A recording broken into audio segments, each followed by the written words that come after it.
Oh, and also there was this one where it's like Marvin Gaye's Clueless ass. It's like a it's a playlist, and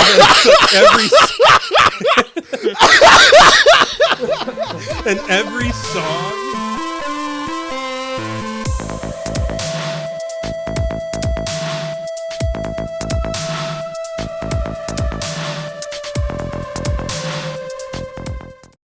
Okay.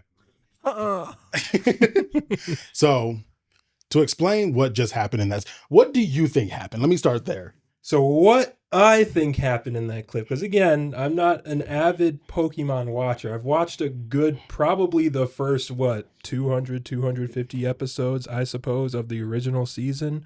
But everything after that, I kind of just stopped. That's fair. So I don't know what that clip is from. I don't know any of the context, but what it looks like they cut together was just Dr. Oak? Yeah. Professor Oak. Professor Oak. Which is weird because he technically is more of a doctor than a professor, but yeah. don't worry about it. But like it looked like they cut it so that was him as a kid who went back in time or something and met Ash, and then he, left Ash with the Pokemon who I don't know the name of, and then they like time traveled forward, and I don't know. It looked like the kid was Professor Oak, and then when Ash called Professor Oak, he was like, "Oh yeah, you'll probably see him again. That friendship will last." He named the person Sammy, when Ash didn't say anything about his name, which is why Misty was like, "Hey yo, what's up with that?" So I don't know. They made it look like that was Professor Oak that Ash was hanging out with for that movie / episode / whatever. The movie is called Pokemon, I don't remember the name. It's Celebi and some other shit. It's the Celebi movie. If you know Pokemon, you know the Celebi movie. Celebi is a Pokemon from Generation 2 Pokemon, the mythical of that generation. Celebi has the ability to travel through time. Mm-hmm. So, impetus of the movie, I don't remember all the details. It's been so fucking long since I've seen that movie. But at some point, Celebi and that kid we saw at the end gets time traveled up to the present. As far as the show goes, and they're trying to figure out how to get him back in time and understand some secrets and shit, and you find out, oh yeah, this guy's from our past, all that shit, and then by the end of the movie, everything's resolved, sends him back to his regular time. Him and Celebi travels back to their time in the past. So you basically picked up on everything going on there, more or less. So that is Professor Oak. The little tidbit of information you didn't have going in. Professor Oak's first name is Samuel. Oh. So that's how he knows the kid's name is Sammy. He does remember that he met Ash at one point. Wow. It's weird that it feels like yesterday. Yeah. It's weird that they're like, it took us 20 years to realize. I think they spelled it out in the dumb movie. As a kid, my guy. I was a kid when that movie came out, and I was more like 11 or 12, I think. But still, I was a fucking adolescent, prepubescent. Like, it was pretty fucking obvious from that whole moment that it's supposed to be the big reveal at the end of the movie, but it's not. It wasn't like a hidden lore thing. It's just what it was. Yeah. It's just the plot. It's just the plot. It's the plot. Again, I never knew or thought to look up videos or anything. I'd never heard anybody say, "Oh yeah, Professor Oak knew Ash when he was." Because it's this weird side movie plot thing. And movies are typically not necessarily canon. I'm pretty sure generally speaking, Pokemon makes it even more difficult because Pokemon doesn't give a single fuck about a timeline. Like, it's just doing it is very episodic, and it's very it is the most Western cartoon anime, in my opinion, out there in the way that it's set up. Because it will reference some stuff that has happened in movies before. Like, you can kind of tie some stuff around, but then other stuff stops making sense and is not worth thinking about too often. So who knows if that should even actually happen according to the show that has a 10-year-old that has legitimately not aged, even though his counterparts have. Yeah, fair enough. Like, Ash is an eternal 10-year-old. Misty and Gary are adults now. Like, within the, not even like in universe, including games and other media, in the show, Ash is like re-meeting Misty and other characters that have grown, like visibly grown in such a weird way, and he remained 10 until they finally got rid of him. Ash and Pikachu are no longer the faces of Pokemon. As far as they have a new protagonist now. They murked him with because like his final. Did they kill him? They did not kill him. No, Aw. they did not kill him. Why not? I wonder why. And No. if Pikachu could like die like battling to like save each other, that would be. It's so romantic. There's no point in this fucking show that would ever warrant that, and Pokemon will never let that happen. They could be assassinated in their sleep. What's even funnier is Imagine the media attention. the funnier way is the way that the fact that Ash and Pikachu they literally retired Ash and Pikachu is already was media attention grabbing enough. Like the funnier part is the final season with Ash in it. So every season of Pokemon basically followed whatever main series game was out at the time. So original Pokemon, Pokemon Johto, I forget what the Hoenn one is called. I forget what the Sinnoh one is called. Can't think of the name. Fuck. Not Kalos. The black and white games were called Best Wishes, and then X and Y. Best Wishes was when I stopped watching. Like I wasn't even super into it with the Diamond and Pearl seasons, and I kind of got into it with Best Wishes, but by that point I was in college and I was like, not worth it, whatevs. But the really funny bit is the final season with Ash was not based on any of the mainline games. It was based on Pokemon Go.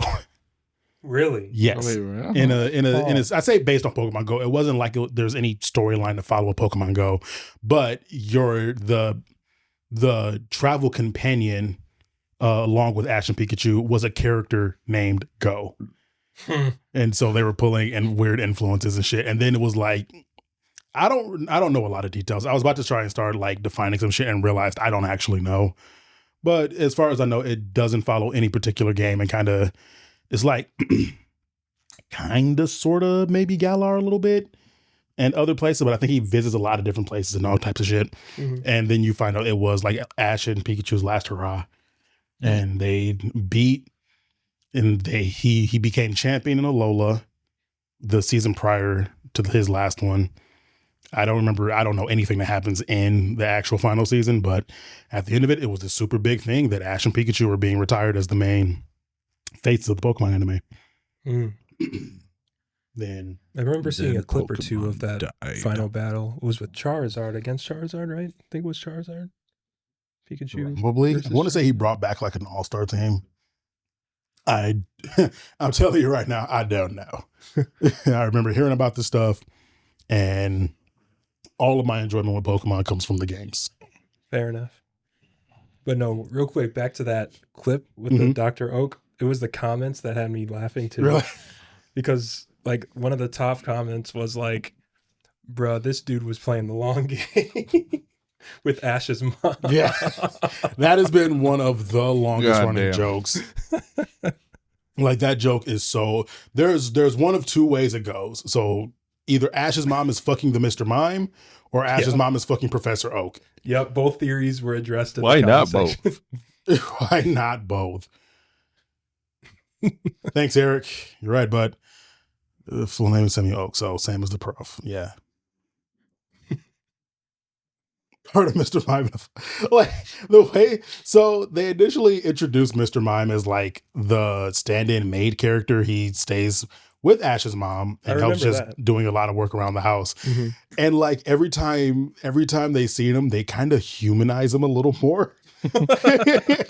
Like it's just more personification to this already quote unquote human like Pokemon. And it just became this joke of like, Mr. Mime taps that every night. He's the one keeping those pipes clear. Yeah. I love how it's either Professor Oak playing the long game with Delia, or people going, "Are you fucking slow? Like, are y'all just that slow?" It spells it out. I now feel kind of bad because I didn't read the comments at first, but it's like it's not. Unless you were like 5 I will give it to you. But anything over that is like it. Well, yeah, but like when you're 5, you're not capable of really following a plot. Right. That's why I would give it to a 5-year-old. Right. Like if you're like 5 or younger, I would be nice. If you're like You're 7 gonna or hold, younger, like dramatic vignettes in your memory. right? I'll tell you right now, if I was 5 or 6, I would never have thought to put it together that, Sammy could be short for Samuel. But like, I would never think of that. But like anything older than that, and once you start like really reading books at like a grade 2 or higher level, it's a pretty, like, it's not even like presented as a twist. I guess it's presented as a twist, but it's not presented as like hidden lore. You're never supposed to, it's not like you have to like game theory levels to like breadcrumb find this shit or anything. And they had to do it. It was directed by M. Night Shyamalan. By M. Night Shyamalan. I wonder if this is somebody who's never actually watched the Pokemon movies, just being like, let me slap something together. What? I mean, that was for me. That video was, I feel, more for people like me who just did not know this part of the lore. No, I think that's disingenuous to yourself. I think that was for just someone trying to do something to get clicks. Fair enough. Like, it's interesting, but there is some interesting stuff like that where Oak has technically met Ash, and they both met as children. Technically, I guess not really, because Ash met Oak as an old man, and then met him again as a child. Whatever, it was dumb. Wait, was it the child Oak went forward in time to meet Ash? Yes. And then the future Oak went back in time to What? meet Ash? No, the first time Ash met Professor Oak was as an old man, as he is in the present.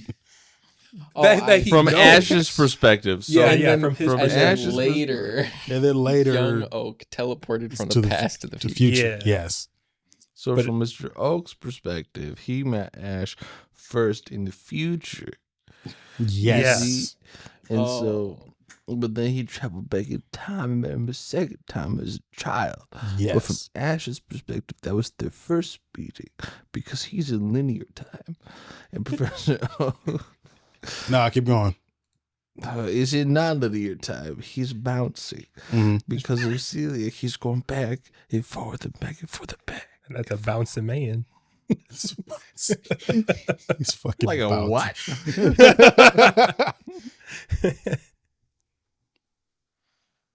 Look at like a what? Okay. Do we got a update? No, unfortunately. Story? Oh, okay. Unfortunately. You're redhead today? Oh, I remember what this one was. Oh, y'all are gonna kick out of this. Luckily, audio don't mean shit for this one. I might have sent this to y'all in excitement, but so the setup was, I'll try to have some pictures up. The setup was who wins realistically between Team 1 and Team 2. Okay. So this is your Team 1.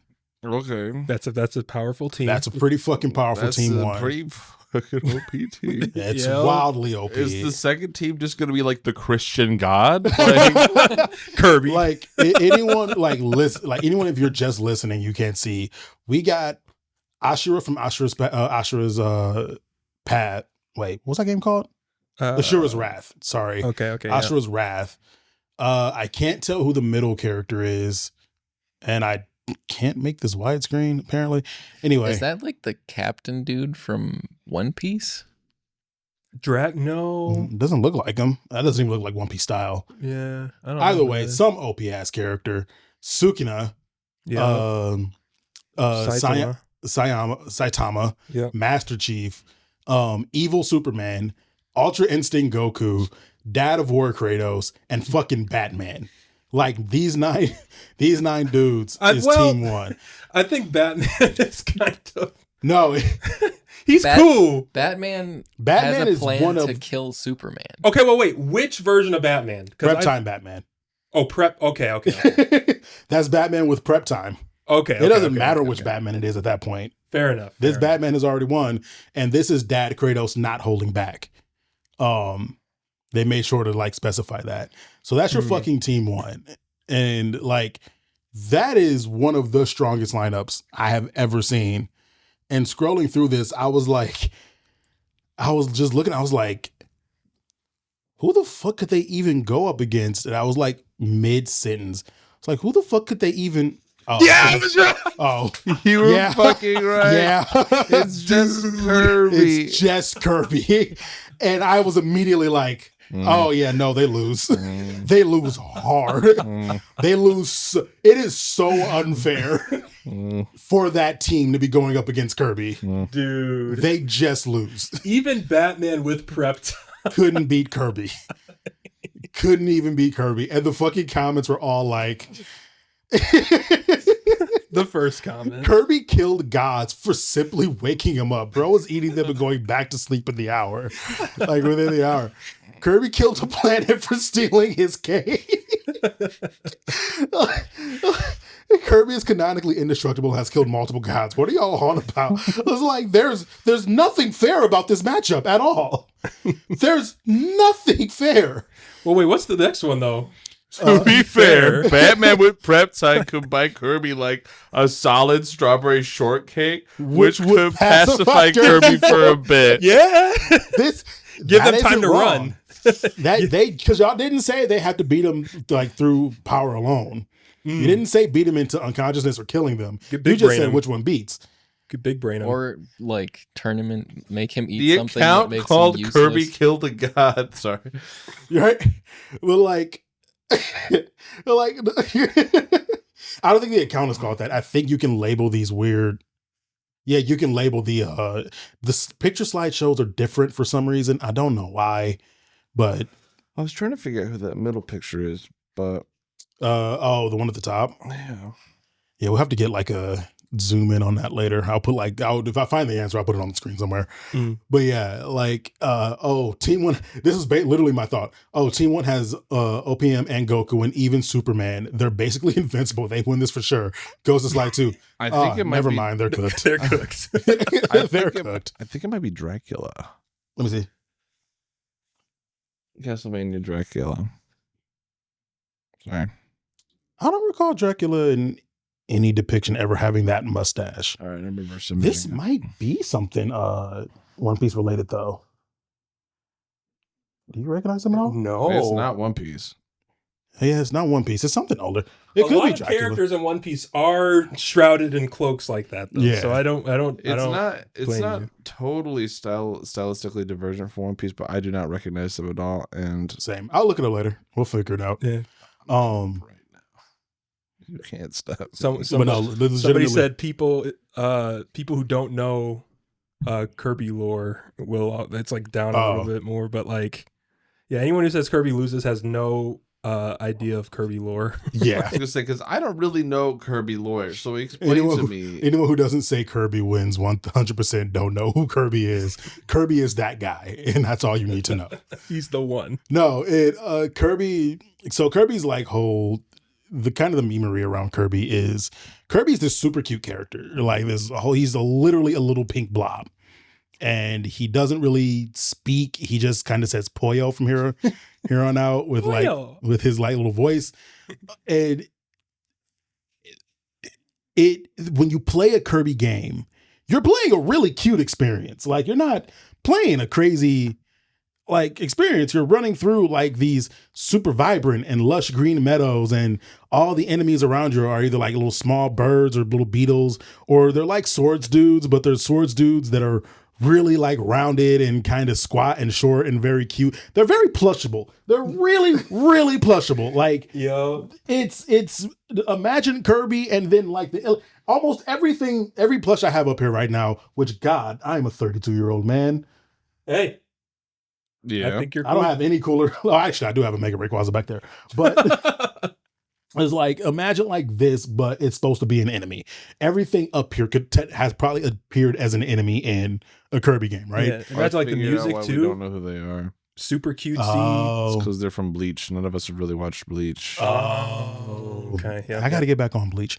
But it's this whole cutesy game. It is one of the easiest yet still engaging games like you will play in most cases, and any of the mainline Kirby games. Like they're not challenging, and it's almost like they're not meant to challenge you. And it's like targeted at like 6, 7, 8 year olds pretty much. Yeah. And the only reason I don't like that, it probably is targeted, but Sakurai did a fantastic job of still making it fun to play. Oh yeah, no, because like there's games that are targeted towards like 3, 4, 5-year-olds that are so stupid, like dumbed down, that playing them is a worse experience. Kirby somehow has managed to find the sweet spot in being a game that literally anyone could play and still fun to play. I wondered, I'm thinking it's because of the power-up system, because the change to power-ups and stuff like that is enough to keep it really engaging. But the entire point is that almost any Kirby game you play, you are going to get to the end of this super cute adventure in which the most you fight is a gorilla with a hammer, a tree, a giant King DDD, or a different giant penguin. No, not a penguin. But it is King DDD. The ice character you'll fight is the big polar bear dude. And like a few other like bigger and more defined than all the other like smaller characters, but still not scary. Like none of it's meant to be scary. And then you get to the final boss. And for whatever fucking reason, Sakurai decided that this is when shit has to get real. Like it's like one of the most famous examples is at the end of Kirby 64, you get to the end, like the final boss of Kirby 64, and you've been walking through everything I just told you, except in Nintendo 64 3D. So it's like 3D, but it's just polygons, and not even polygons. They're mostly just triangles everywhere. And everything still is cute. Everything still is like cutesy. Everything still is childlike. And you get to the end of that game, and the weird little cherub angel thing opens its mouth to reveal a whole eyeball, and then keeps opening its mouth until its body is the eyeball. And that eyeball cries blood through the whole fight. Like for real red blood through the whole fight. I need to be reminded of this. Fluff is reminding himself. I'm looking at pictures right now. It's fucking crazy, dude. It is the craziest just juxtaposition to what it's so antithetical to the rest of the game. Shut up, Windows. What if I fought my biblically accurate Kirby? Yeah. Yeah. It's like, and that's how they almost always go. There's the end of one where like the jester character that's been like guiding Kirby through the game turns out to be evil and becomes this weird, crazy cosmic demon thing. It is the best way to like experience this without ever having to actually play a Kirby game is to go watch Terminal Montage, any of his Kirby videos. That will give you a pretty fucking accurate summation of that's where these plushes come from, actually. That'll give you a pretty accurate summation of like how fucking just on its head those games flip themselves by the end of it. But so that's the whole joke with if you don't know Kirby, this is the reason you don't understand. Kirby has fought gods and Kirby has fought metaphysical concepts and has come out on top. Not even physical beings. He has fought ethereal like machinations. Kirby ate gravity and won. There is no beating Kirby. You don't beat Kirby. It's not that simple. Honestly, the best suggestion here was the having Batman buy Kirby a piece of cake, because that will satiate Kirby and you will be Kirby's best friend if you give him food. Yeah. That's all he needs. One Punch Man has gotten so powerful that he's punched through time. He has done that. Kirby. Still not beating Kirby. Nope. That's crazy. Kratos has taken on entire pantheons. Imagine still not beating Kirby. The One Punch Kirby. Oh my God. That's a thing, actually. There's an enemy that he gets power from that lets him literally like punch. He could do it. I don't know if you're talking about within the regular games or Smash Bros. Within the regular games. Regular games. Yeah, there's like an enemy. The Knuckle Joe. I think that's what it's called. But yeah, he gets like fighter abilities and Fighter Kirby. I just kind of came across this one day and it was just I had no reason, because I don't ever read the title of anything. Like, and especially in TikTok, especially when I'm on my phone. Oh, I didn't even see the title. Because Yeah. I don't look at that title. I just immediately go right to the slideshow, which has gotten me more than 10 times so far. Because if I had just looked at the caption, the joke would have been so obvious, but I jump right past it to just looking at the pictures. Which I think is way better, honestly. Which is so better. It's such a better experience. You're looking at the first slide like, dude, nobody is beating that. Who's realistically winning? This fucking overpowered ass crew or Endgame itself? The people who everybody's like normally like, who would win? Goku slapping everybody. No. Kirby. Walk away. Oh, shit. Yeah. Like, and it's just the fact that the droves of people just like, yeah, y'all lose. Like Y'all comic just lose. versus cinematic universe versus anime. Like comic Sonic has been a whole thing. Right. You know, like I don't know, like, you know, comic Hulk is a thing. Mm-hmm. Like it's like no, Kirby. Turbo. Any It's like- form of Kirby. People compare other characters because they're interesting debates. Yeah. Nobody's suggesting Kirby. Because it is a Because one-sided, no matter who you put up Kirby would against win. him. No matter who you put up against him, they will lose. Oh, man, it is just crazy. And that it is, like, even if you did want to do, like, even if you wanted to take it seriously and you do the whole debate about, like, feats and what they pulled off, Kirby still wins even in that debate. This isn't just the meme of, oh, aha, like, this cute character would beat your your other, more shonen characters. In canon, Kirby. In lore canon, Kirby wins. Kirby took on 2 gods in Super Smash Bros. Ultimate and fucking won. Like, he was the only person, granted, it's because he's Sakurai's baby, but it's like, Kirby is so stupidly overpowered even in his own universes and outside of them. It is so fun to talk about. I realize I don't have a lot to go on. I don't remember who sent me this, but I was talking to one of you fucks, and it is What me? from just the start alone. It's kind of crazy. I think it was me and you. Activist? A furry hacktivist group has breached Disney, leaked 1.1 terabytes of data, and says it's because Club Penguin shut down. Izzy brought this to my attention back on what, Friday? Yeah, I think it was, yeah. That's crazy. It's so crazy from the start. We were promised flying cars, but welcome to the real future.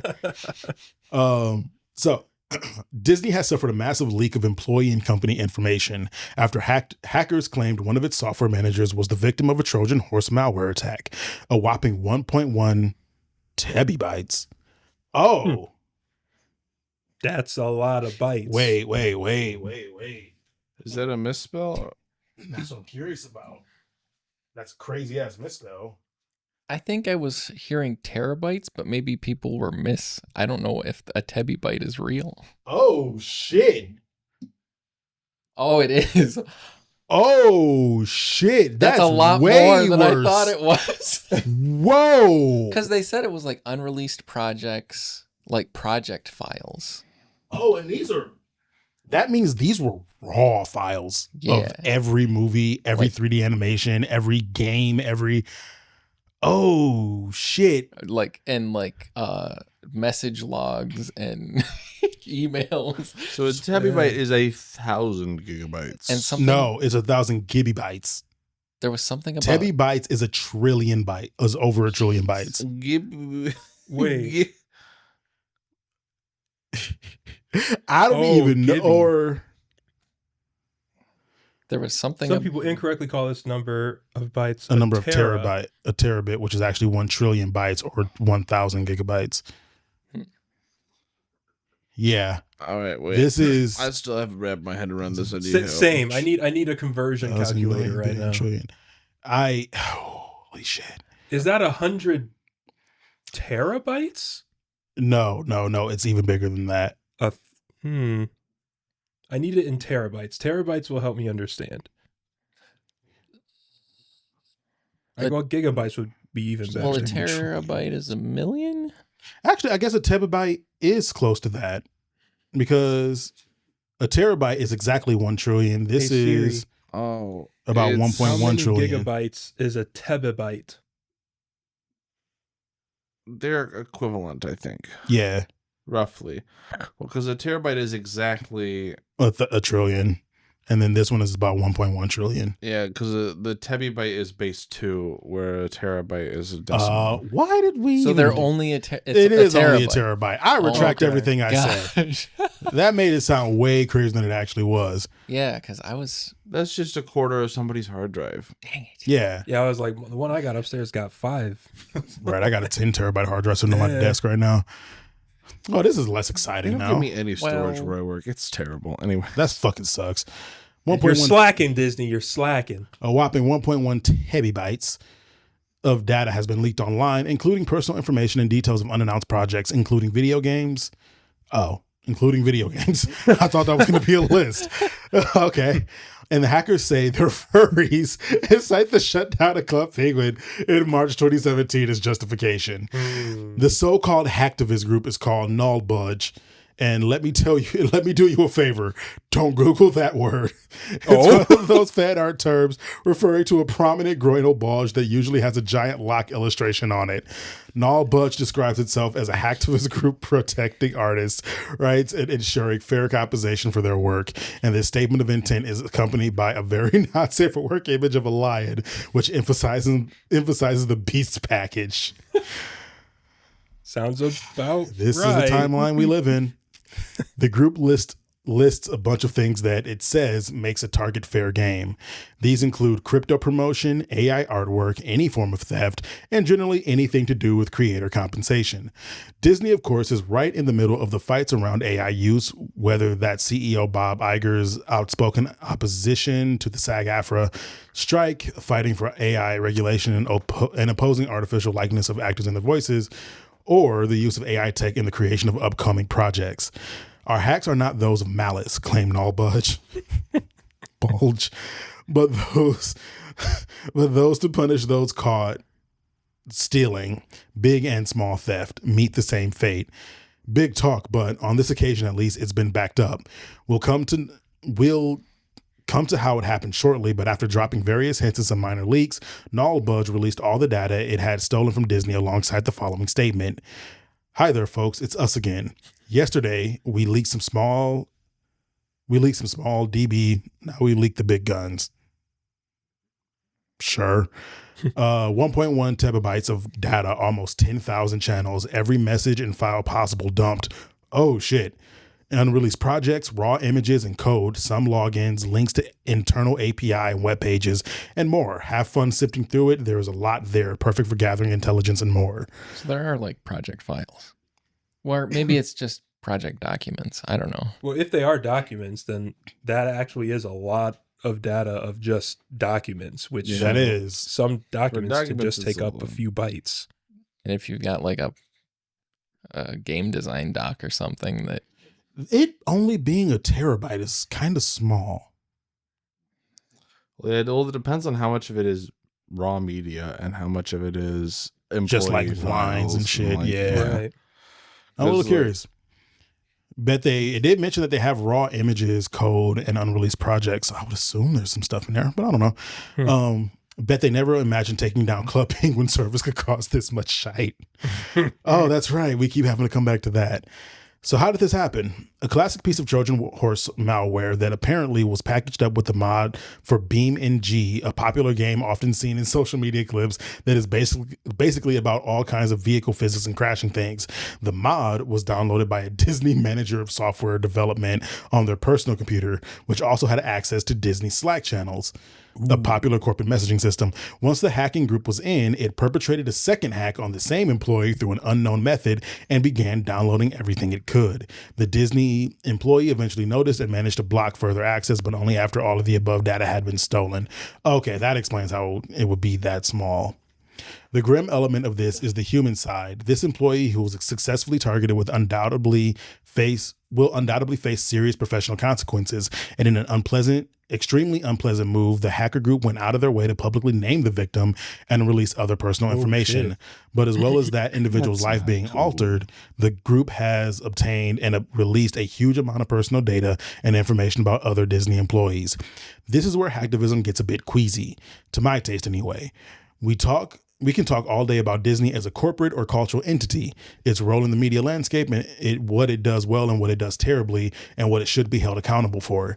Disney's influence and size makes it a target for such groups. But when the crosshairs start falling on the lives of individuals who happen to work at Disney, who in almost all cases will be nowhere near the executive level where decisions are made, it rather invalidates any wider ethical point the hacktivist group wishes to make. The idea of Disney being caught up with its cyber trousers down, I will admit, is somewhat amusing. But the idea of potential real life consequences for individuals who just happen to work for the company is not. This gets a wider point about null budge. Okay, I'm going to pause for a second here and say it really depends on whether or not it is against company policy for them to have Slack on their main computer, which the fact that it's on their main PC probably means they have to. Most people aren't going to put that shit on their fucking computers if they don't have to. Mm-hmm. B, for the most part, him downloading a mod for his personal computer, like, this is not, there's going to be like a lot of bullshit going on in the background. The last thing that's going to happen is that person gets in any real legal trouble because they can't be faulted for that. Don't have a fucking, don't force your employees to put company software on their personal computers. And this kind of shit wouldn't happen. But that assumes that all of that information is correct, and that's exactly how it went down. Who knows? I have no reason not to believe it. Just it will be much more just widespread security changes more than is ever going to be any singular person getting in trouble. I would agree with you if it was any other company besides Disney, because Disney's done a lot more for a lot less. To me, at that point, we're now back around to that is just a Disney being Disney thing, and where we can just talk about like, it is true either way. I don't know. It is going to suck if that dude does get fired, but I think for the most part, people are going to look at that and go, if it was on his personal PC, fuck you guys. Like, because I can guarantee you the only reason he has Slack on his personal PC for Disney is because he was forced to. Mm-hmm. But who knows? This gets to a wider point about null budge, which is that the group's branding and claim should not be taken at face value. Hacktivism is a convenient justification. The furry links may very well be a red herring, and it may just be one person rather than a team. InfoSec professionals particularly doubt the group's claims of Russian origin, while elsewhere online internet sleuths are claiming to have identified the individual responsible.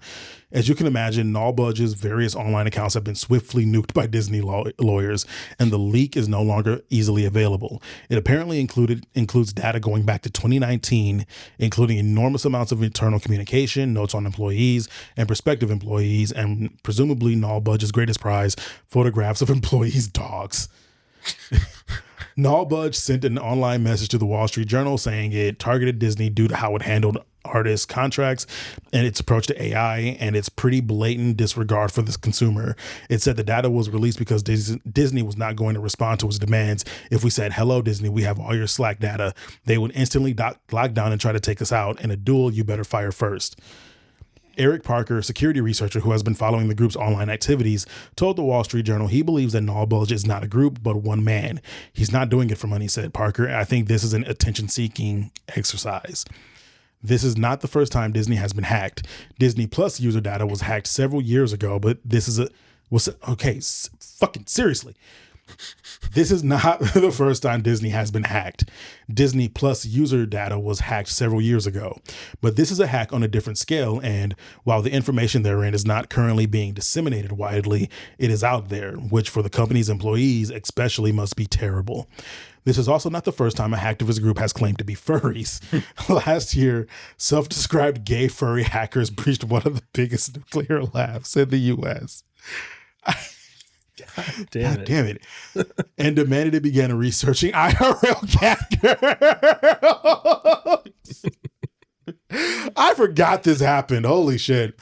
Coincidence or the start of a trend? Oh no. Disney has issued a simple statement regarding the hack saying only Disney is investigating this matter. It has not commented on the shutdown of Club Penguin.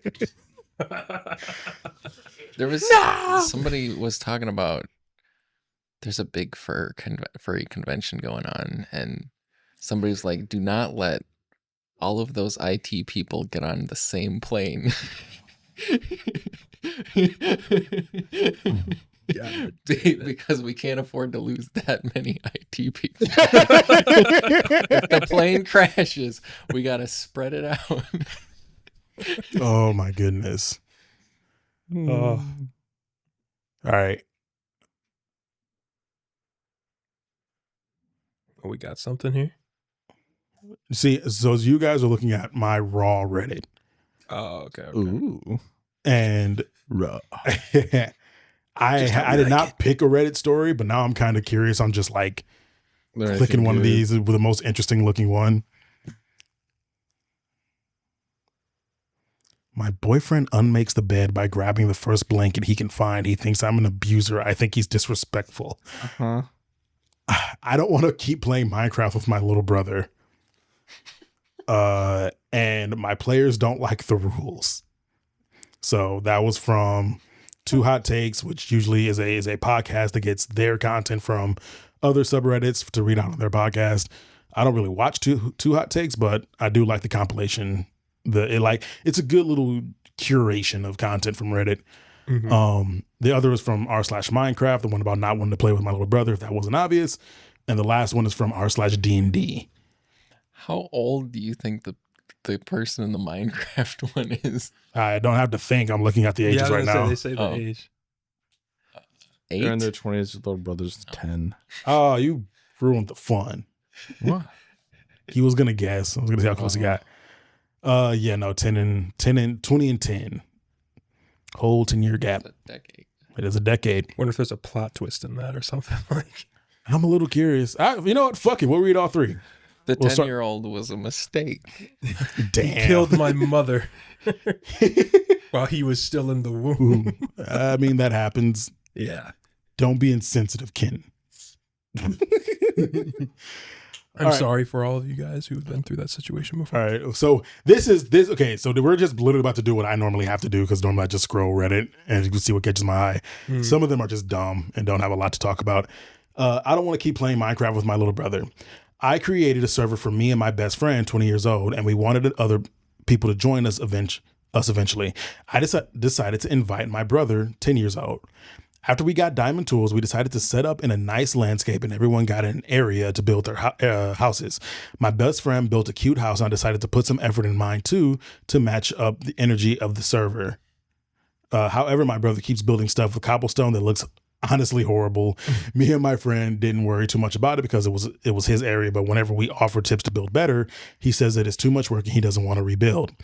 Besides that, he broke our flowers for dye, accidentally killed a villager, takes wood from the villager houses, and left a trail of cobblestone.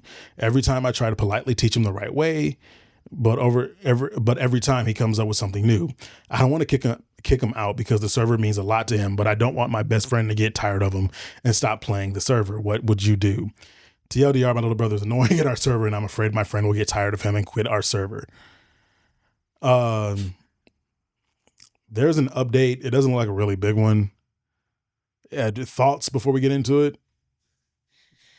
I mean, it doesn't seem like your friend cares that much. If they haven't said nothing yet, I guess you could always just ask them. Yeah. Hey, do you find this annoying? They probably go, not really. I don't give a damn. It's Minecraft, bro. Yeah. Sounds like you kind of don't like it. Yeah. And I can definitely see that being annoying. Yeah. Like I don't fault you for finding that annoying behavior annoying. Wait, also he's 10 though. He is 10, and 10 is a little too old to still be like. You think? Yes. Yeah, I think 10 is a little too old to be being told what you're doing is annoying and then just continuing on and finding new ways to be. Maybe where I grew up, 10 is a different connotation. You're saying like he than for should other be able people. to tell his little brother like to stop? No, Or- the fact that you're telling the little brother to stop and the little brother is finding new ways to be kind of annoying. I think 10 is a little old for that. the Well, classic I don't know if griefing. he's like trying to be annoying. I don't think it's that he's trying to be annoying, but at 10, you understand like I'm in a shared space with somebody, with people, and they are finding, and if they have brought this to my attention, once again, maybe it was different where I grew up. I know somebody who never, they like remove the bottom half of a tree and never take out the branches. Who? Oh, You. I do take out the fucking branches. I don't know why everybody has this connotation that I leave floating trees. Where there's smoke, there's often fire.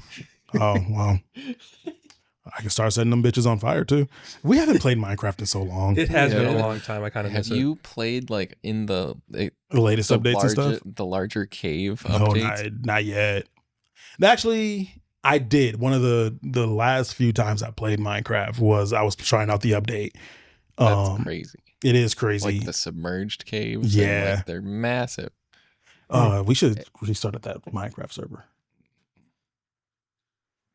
We still got access to that. Start Oh, streaming again. actually, I don't know. Because Minehut changed its policy and it went through a purge, and I don't think I downloaded that world. Man, we can make a new one. Well, I say that I got on that world like once when you guys started it. Do you think you I could- kind of want to reboot of Create 1.21. Let's do it. I've got That'd be fun. a PC. I think it's on Windows 7. Ooh. But I can bring it over because my internet sucks. But if we set it up here, you could probably get Minecraft running. Yeah. True. But I mean, I don't know if my HUD still offers it for free because they had a free server solution. Yeah. There's no ownership now, though, so we'll see. We'll see. Hmm. Yeah, maybe we'll get into Minecraft. I The don't know. reason I went with Minehut was because they said they never deleted anything, and I was like, oh. And then And then they deleted it. you know, that's on you for believing them. And the exact opposite happens with Google. I was gonna say there was another They company say that did they're exactly gonna delete that. it. They never do. No, I'm not. They didn't do exactly that. I'm thinking of Wizards of the Coast and Hasbro, and the whole with D&D of like we're never gonna make you. Or this is always what was the contract for the OpenGL? Not OpenGL. Is it OpenGL? No, OpenGL is a software thing. It's OpenGM. Open source. OpenGM, I believe. It was the agreement that People who were making content based off of D&D, Dungeons and Dragons, Yeah. the IP. kind of adhered to. And then they were like, we're going to change it so you owe us money now. Yeah. Damn. I think they tried to retroactive it too, or something like that. Which is not It was fair. the most like It was heel scummy turn, as hell. and there was They were close to doing the Unity thing. yeah, oh yeah. Yeesh. Yeah. All right, Is Unity still doing that? Can you use Unity again? I mean, I want to say they backed off on it, but I think it's one of those things where most goodwill for it has been cut. Yeah. Yeah. It's like the company is not trustworthy, so most people are. Most people are just going to Godot. yeah, Yeah. people have Thinking jumped about ship. engine. They did go back on a couple things. I don't know all the details, but they're still primarily making the bigger changes that they kind Yeah. of said they were going to. So it's That stinks. if you want to do some C# programming, Godot engine is. Wasn't there something about Unity getting sued by Nintendo and Disney because of the new? Oh yeah. No, it wasn't that they were getting sued. It was that I think we were saying that if anyone is going to sue, it would be those two. Oh, I don't think there was ever any like real litigation about any of that. That'd be huge. That'd That would probably be huge. That would be everywhere. nuts. All right. The D&D one was my players don't like the rules. Basically, we are all fairly new. We've only had a few sessions, and I'm also new to to DMing. But basically, my players, specifically two, don't like how I enforce the rules. I'm literally following what the book says, and don't like how I am technical about the rules. For instance, my players had to traverse a stream that was 3 feet deep, up to the waist of most of my players, except we have one dwarf who said he was 2 foot 3 inches tall, so he had to swim, as no one would carry him. and they got attacked by goblins on the other side of the river. So I said they were in difficult terrain and their movement was affected while they were wet in the water. One player said, but I'm just walking. He's the only one swimming. So I tried to explain difficult terrain. They just scoffed and said, whatever. There were also a couple of things that they said it didn't make sense and I was being too technical when I was literally reading the rule aloud out of the book. When the session wrapped up, I encouraged them to read through the rule book so we don't have to stop as much and check things. But I don't know if they will, and it's all just taking the fun out of it for me. After I just poured a decent amount of money into a new campaign book and getting them all set up with stuff, what should I do?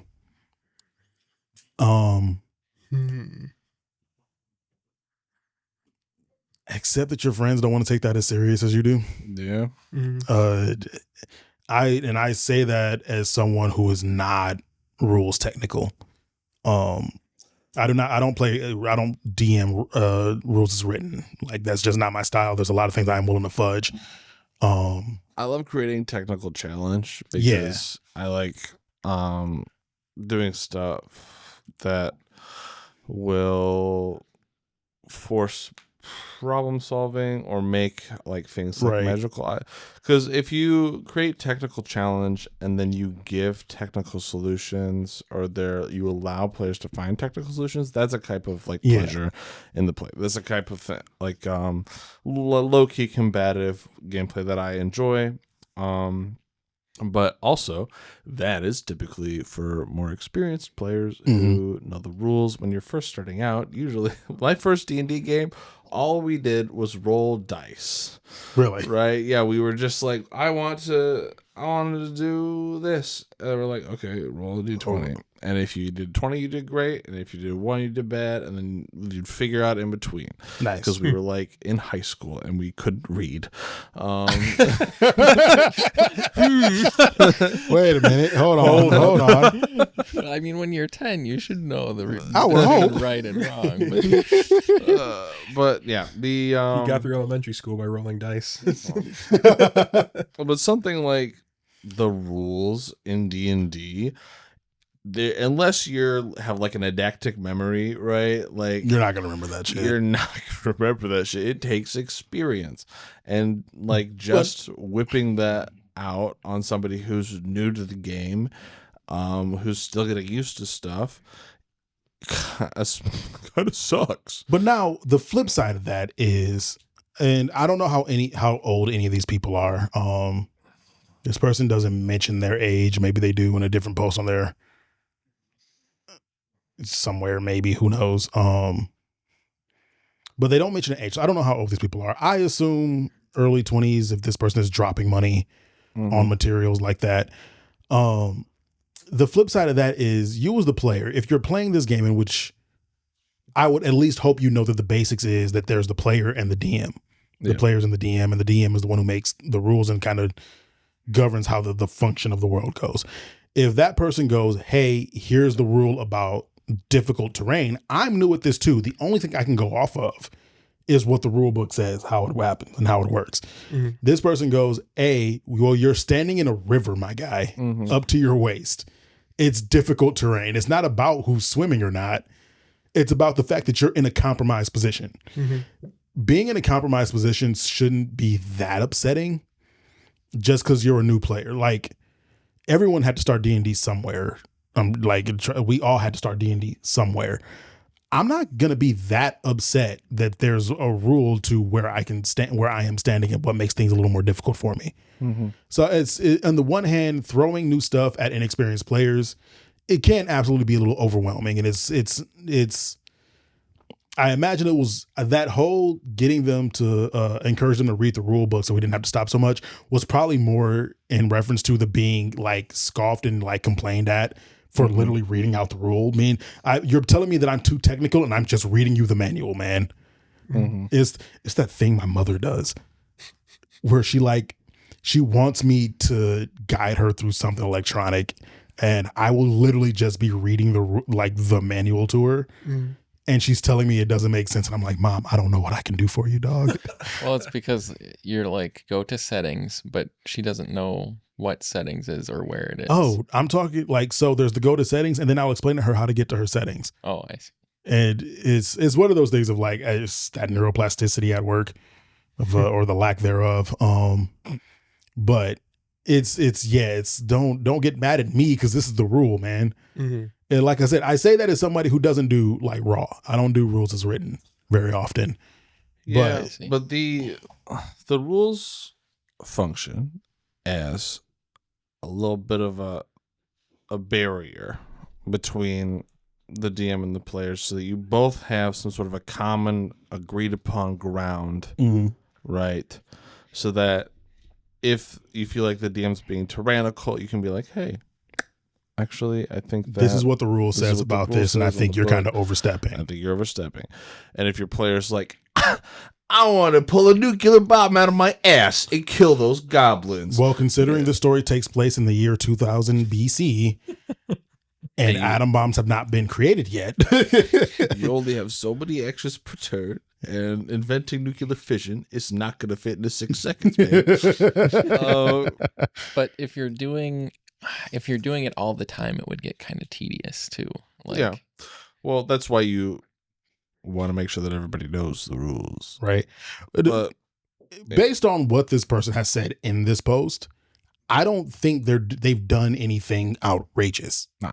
That any regular DM, rules lawyering or not, would, if you're standing in a river, you're going to have disadvantage. I'm sorry, man.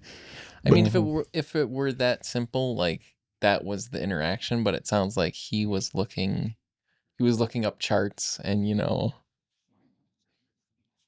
exactly what was going on. So that would probably was taking extra time. And it's hard to say. Where are you getting charts from? Didn't he say he was like... No, he just mentioned that the stream was 3 feet deep and that one of the characters was shorter than 3 feet, so they had to swim and everybody else had to walk. He said something about he was literally showing them out of the book. Like, yeah, he was explaining what difficult terrain was. Yeah. And they were getting upset. So the thing is, he starts explaining what difficult terrain is. Oh, so he's just explaining the rule now. He's just explaining the rule because they were complaining that they had difficult terrain. And then they're getting belligerent. Okay. He's like, guys, this is just the rule. Like, I don't know what else to tell you. Mm-hmm.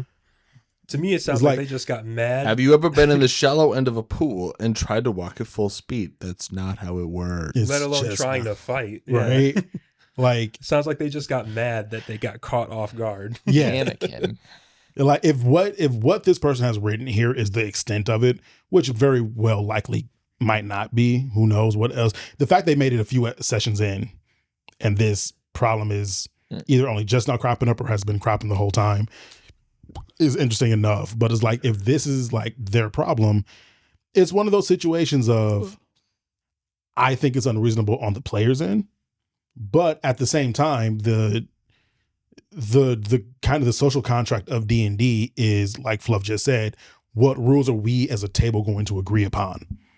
And if you are now playing with a or two particular, he mentions actually, but a group of people that are they're not having a great time with the rules as written, you are having a great time. It's one of those things of somebody's going to have to give ground here. Yeah.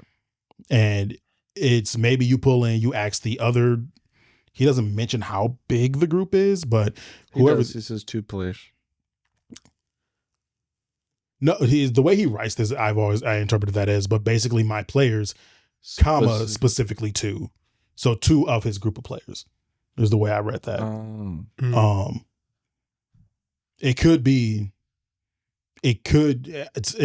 Yeah, actually he writes it in a weird way.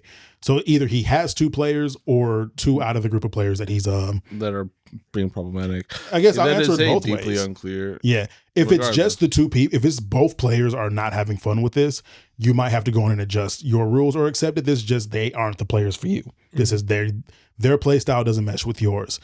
If there is a bigger group here and you ask the rest of the group and go like, hey, how do y'all feel? And they're like, yeah, we kind of like it because it means that we have a grounded thing to look at. As once again, all of them are new, including the DM. Mm-hmm. You can't ask somebody to break rules if they don't understand them. Mm-hmm. But if the rest of the group is cool with it and they agree with the DM, that kind of becomes okay, now those 2 players got to make a choice. Is this a campaign y'all want to continue understanding that what the book says is what goes? Or Do y'all want a much more lax version of this game? And it's so easy to find that. I want to play Net Battlers instead. Right? Oh, Net Battlers was so fun. It was great. We should make Joe run that again. Season 3. Yeah, this is just one of those things of, that's right, we did do a season 2. I completely forgot about that season 2. We never finished. We didn't. I was sad. I was loving that season. Unfortunately, all of us got stupid busy. Yeah. But I don't know if they will. They won't. So looking at some of the comments here, I don't know if they will. They won't. People who don't like rules that are this early into the game is wild. Like, you are literally learning the rules so you can play more smoothly. If they don't like the rules now, I can only imagine when actual serious rules start getting put into play. That finger of death. Power word kill. The fucking OP replies to that and says, no, like, it's so frustrating because one of the guys who's giving me the most shit is writing his own campaign and wants to DM, but like doesn't want to follow basic rules like taking out a ration every long rest. You don't have to do that. Once again, he insists that his character doesn't need to eat that much. So I explain he won't get the full benefits. And he says, why I'm still resting? Like, what the fuck? Once again, that comes down to, while that is a rule, if this person's idea of D&D is coming from like live play and YouTube versions of D&D, yeah, where they often usually don't require management of food, resources, ammunition, management, gold stops really being a thing because in a lot of campaigns. Accumulate so much of it that just like, yeah. You're not going to walk into a shop and have to actually do the microeconomic like dance of, do you have enough to buy this, this, and that? Like, for the most part, you're going to have whatever you need. Like, if this person's understanding of D&D is coming from anything even remotely close to like Critical Role or D20, there's a lot of this shit they're never going to fucking come across, because that's not, and there's a good chance that that's how this person got interested in D&D, or like the group as a whole got interested, is that Critical a lot of them does have a little bit of resource management, but mostly that comes down to resources that I would say wealth, on the gold, and also things that are critical spell components for things like resurrection. When I say getting into these campaigns, I'm referring specifically to people that see clips of this shit through TikTok. Yeah, like very much the interested enough to go down the shorts or TikTok trail, but not so much that they've been watching Critical Role like religiously for however many fucking years, right? How many years have you been watching Critical Role? It's a good question. I don't actually really know. I started probably since 2017, 2018. Okay. Like, putting time into that shit. But like the average person that might be coming across these things just as forms of I say just as forms of entertainment, but is like kind of this thing they rub up against that's enough to get them interested in it. Most of them are seeing versions of this that do not require that level of rule lawyering. But at the same time, to even kind of underscore that, a lot of the time, those folks, like Critical Role doesn't have to do rules lawyering because most of those people know what the fuck they're doing. And they know how to break those systems to create new systems that work just as well. Same with D20, same with Dungeons and Daddies, same with all the other fucking live play. Well, and it depends on like what experience you're going for too, because you could set up like a survival horror scenario, and like, that's the overlying point, right? Like, you could remove almost everything else I just said, and that would be the main point, because it really just comes down to what kind of campaign do you want to run.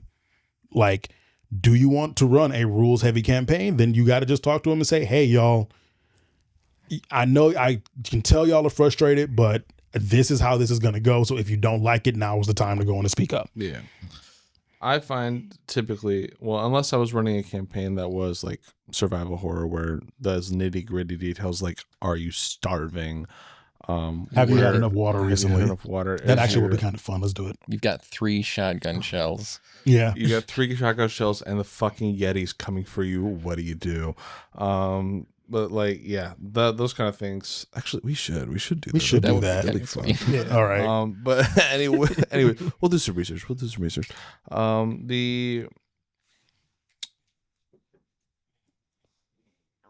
do it. I believe in you.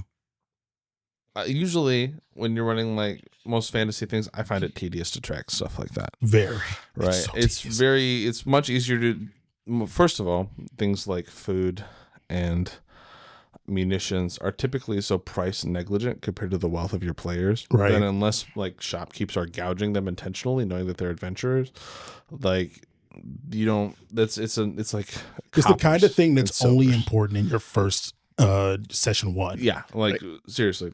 Like again, though, like if you have like encumbering mechanics or something, you can't have like all of the arrows in town on your back. So then there's definitely there's a balancing act, but it's right? much easier to just assume that your players plan for their approximate journey.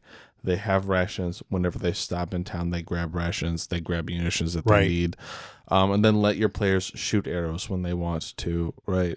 And take a long rest when they say they need a long rest. Yeah, this is not a chastisement to OP. If this is the kind of campaign OP wants to run, that is totally fine. Yeah, I think if I were like talking to this person in like face to face, I would say you got to understand that if you took like a random person interested in D&D and took a group of those people and ran a campaign, I would wager that a lot of those people would not expect to have to deal with encumbrance and managing ammo and checking rations. And like, I just don't think a lot of people that would not be the experience they would be expecting. That does not make it right or wrong. Like not even a little bit. And that does not make OP wrong for playing based on the rules. It's just one of those things of, I think the average person wouldn't expect that. And it's mostly just a like, hey, be wary that this might be what you run into. Like this might be what you run into as you're running into with 2 players now. Like, so just understand that this is where the mindset of the average person will probably be in coming into D&D. And you have to, it's just going to be something you got to deal with. Thinking about it, I don't think I've ever in any campaign that I've at least been in had to worry about rations or think about it or having to think too hard about gold. The fucking campaign I ran for y'all. Yeah. I tried to do gold and understanding of that for like 1 session and then was like, that's dumb. We're just going to move past that. I mean, again, like you mentioned earlier too, like at a certain point, it doesn't matter just because you get so much gold. You start getting so much of it. Well, especially if you follow rules as written D&D, they give you so much. Yeah. They give you so much. Especially based on the rules as written in-game scale where like a gold is like months of work for an average citizen. Like, right. Yeah. It's just largely not. It's just unless you are really setting up that kind of unless you're really setting up that kind of world and you are really putting the work into making that kind of thing work, out of the box rules for D&D ain't gonna help you get there, which is very funny. Which brings up the other point. Into OP, you have to understand that rule book is not a rule book; it's a guidebook. Yeah. And that is it will be real nice. Have they removed the term rule book from the cover yet? I don't think so. I don't think they have. They really should call it because they have the player's guide and then the DM's rule book. And they really should call it a DM's guidebook because it is not a set of rules that will work perfectly out of the box for you. There's a lot of that stuff that has been added onto and tacked onto for many a year, as I understand it. And many of those systems probably will not immediately mesh well. And for the most part, once again, it's just stuff that you figure out is just annoying to manage. And to think about, and it's one of those like fucked up things of like, if I as the DM forget to tell a player that they need to buy arrows because they're down to their last 12 and they're about to go into a major combat scenario, and you get to the big boss and now they're going like, oh, sorry, bud, you're out of arrows and you forgot to buy some in the town, so I was real sorry about that. But there's like, you kind of just crippled a ranger because they have next to nothing else other than like what, 1 or 2 spells they can cast, maybe. Built for range, not for melee. Yeah. It ultimately just makes the game less fun, in my opinion. If like you're a fighter and you took feats around archery, and then your DM's like, you have no arrows. You forgot to buy arrows, and you can't pick any up off the. Well, that becomes a fun thing of like, well, can this person pick their arrows up off the ground then?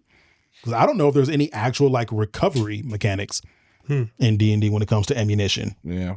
Or the endless debate around whether or not you should be able to use a health potion as an action or as a bonus action. Yeah. There's that one dude that proved you can drink health potions in 6 seconds, though, which kind of make it a full action, but it would make it a full action. Yeah. That's it. It took almost exactly 6 seconds to do it, but he drank one. Have y'all seen that TikTok or short at all? Yeah. So I guess initially he tried it and he just like, and it was like a proper like replica size flask of whatever liquid he was drinking. I've seen some of his stuff, but yeah, I think I vaguely remember this. But yeah, anyways. I saw this maybe a few weeks ago, but I guess initially he drank it and couldn't do it in 6 seconds. And everyone in the comments was like, you have to swirl it. If you know that trick about drinking something out of a glass bottle. Yes. And so he did it. So he like tipped it up, swirled it, and was able to get it down in like 5.59 seconds or some shit like that. If you're an adventurer, you have to learn how to chug. Yeah. Mm-hmm. Yeah. You only got 6 seconds to do it, I guess. But it was like, yeah, technically you could drink a potion in a single action. But Thinking yeah, about a lot of magic potions. Also, those you could just dump them on yourself and they do the same thing. that They're was magic. Oh, where was this talked about? I forget if we were talking about it or someone else. It's a Baldur's Gate mechanic. If you want to cheese health potions in Baldur's Gate, you can group up your party and then throw a health potion on the ground, Right. and it splashes on. Usually you can only hit like up to 3, but I know exactly what it was. And I forget how I even fucking I was watching some video somewhere at one point. The question was, can you butt chug a health potion and get the same effects? Or it was either that or would butt chugging a health potion have a greater effect? Because they were going off the idea of if you butt chug alcohol, it bypasses all those systems and give you more rapid absorption. If I store the bottle in my butt and then pull the cork out with a string. Yeah. that's how you do it as a bonus action. Just Because I remember being in the car listening, because sometimes I'll just have like YouTube videos playing in the background if they're like long enough format. And I remember listening and like, I was like, well, firstly, we have to figure out, do you digest a health potion or are they magical in nature and they just take instant effect? Because most times you see a health potion and someone uses one, it's instantaneous. There is no digestion going on. Mm-hmm. as soon as it comes in contact with your body, it does the healing magic. That's the thing.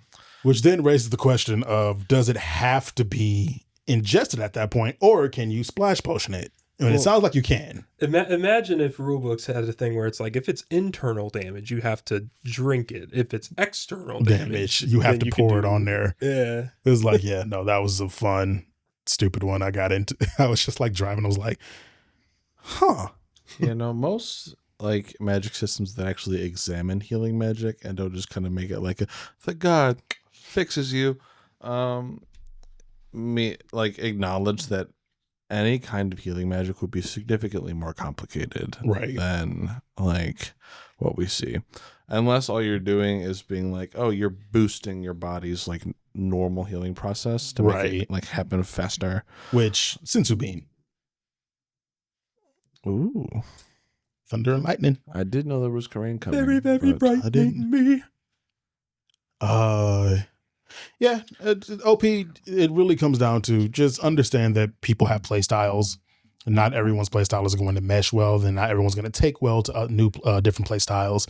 And this is just part of the learning curve of doing DMing and figuring out your group. Just got to get better at DMing. Get good, scrub. I was just gonna that singular brain cell. I was gonna say the exact same thing, word for word. Get good, scrub.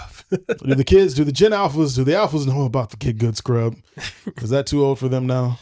Man, they can't keep that same structure because Gen Beta is not going to have a good time. They're not. They're going to make fun of them so bad. It is. It's got to be Gen B. Sounds like a problem that ain't mine. Gen Beta. I would love the part where if Who they picked do that name? Who picks the names? Well, we were going down the back at Greek alphabet. Alpha instead of A because we had Gen XY or XYZ. X. It was XYZ. Millennial. Yeah, Z. Gen X. Yeah. Yeah. X Millennial Z. Yeah. Nobody calls them Gen Y. No one calls them Gen Y, but technically we are. Well, technically Millennial is the I'm going to say something really stupid. I was going to say technically Millennial is the nickname, but no, Millennial is the name of the group, just like Boomer is. But Boomers are technically Gen X? No, they're not Gen X. Gen X came after Boomers. Yeah. Boomers are. God, W? I forget what it wasn't W because they didn't really start doing the letter thing until Gen X. Yeah. I forget what that generation was called. There's the silent generation ahead of the Boomers for silent movies. And then I think they just were baby boomers. And that's just what they were called. And then it was Gen X, pseudo Gen Y, but we've only ever been called millennials. Then Gen Z kept the trend going. And now we're to Gen A. Alpha. We'll see what they do because Gen Beta would be funny. I would love the part where they keep it going and we like wind up with Gen Epsilon and Gen Theta. Yeah. And none of those kids know that that's from the Greek alphabet. Like there's going to hit a point where there's an entire group of people being described by something they don't know exists. Mm-hmm. That's gotta still be. They gotta. Oh, I didn't say it won't go anywhere. How are they gonna lose that knowledge? By just not teaching it. Oh, when this fucking system collapses and we have to go back, we get bombed back to the Stone Ages. Then we can rediscover Greek fire. That'd be fun. Greek fire? Why's the fire gotta be Greek? Why is it specifically? Because Greek fire is one of the few lost technologies that when we reflect back on, nobody knows how to make it. What's Greek fire? It's like it's basically ancient napalm. Is the best way I could articulate it. We learned something new today. Yeah. But nobody really knows how they made it or like what process was used. They just because it was like a military secret. Oh yeah. We figured out how to make their concrete though. Yeah, but we have examples of their concrete to look fucking at. Good ass concrete. Fire burnt. Fire is a little hard one. Okay, last stupid Reddit story, and we'll see how this goes. From TwoHotTakes, my boyfriend makes the bed by grabbing for the first blanket he can find. He thinks I'm an abuser. I think he's disrespectful. I am so interested in where this gets to where it goes to. I'm already confused. But right. Keep going. Thank you to everyone for your conversation and for your time. I am doing my best to read every single comment and to reply to as many as I can. This blew up to a degree I didn't expect it a little bit. Okay, the usual post-amble. All right, so I live in a studio-type space with my boyfriend. Our bed serves as our couch during the daytime. Every day I make the bed. I cover our sleeping blankets with one big daytime blanket. I use pillows and thick blankets to make the backboard against the wall for us to lean on. And I cover our sleeping pillows with a blanket so the dog doesn't lay directly on the pillow. I have very sensitive acne-prone skin and try to minimize the dog hair in my sheets, which is why this matters to me. That is fair. Mm-hmm. My boyfriend regularly grabs for any blanket or pillow in arm's reach. This includes taking the dog cover blanket off my pillow, taking most of the backboard set up and balling it up, or grabbing my sleeping pillows. You might be thinking that we should just get more blankets or pillows, but we have literally 20 blankets and multiple other pillows to use. We have argued about this before. Part of the reason we have so many blankets and pillows is because of this recurring conflict. I have absolutely enhanced my couch setup over the years as we acquired more and more pillows and blankets. Today, when I made the bed, he sat down and immediately grabbed the dog cover blanket off of our sleeping pillows. I quickly said no. My voice was raised, but I wasn't yelling.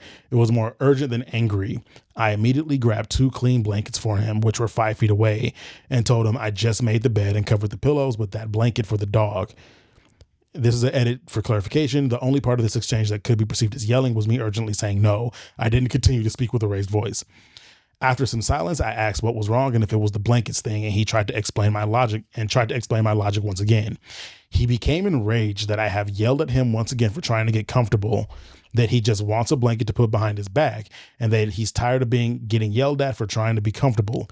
He says that I'm a controlling abuser and that I need to stop yelling at him when he simply reaches for a blanket or pillow. My perspective is that I did the work to make the bed. We did the work to make the bed. I did the work to make the bed. We have an abundance of blankets and pillows, and there are so many right there, so it's careless and disrespectful to me and undoes my daily labor by grabbing the first one within arm's reach and undoes the functional couch part of the bed. That blanket is covering those pillows for a reason, which he is fully aware of. He says me getting the chance to yell at him and abuse him is more important to me than his comfort. I say he views my daily labor as some frivolous, pointless thing that he doesn't appreciate or care to understand. Some things I have tried are removing the sleeping pillows from the daytime bed setup, but there is nowhere to put them during the day in our small space where they won't end up on the floor. Moving into a larger space is also not an option. I suppose I could say nothing to him when he grabs the functional blankets and just replace them with another blanket to cover the sleeping pillows. This is a very long post. Jesus Christ. I don't think I should have to do that when he is perfectly capable of grabbing any other blanket himself. He could also ask me to get one for him and I would do it immediately.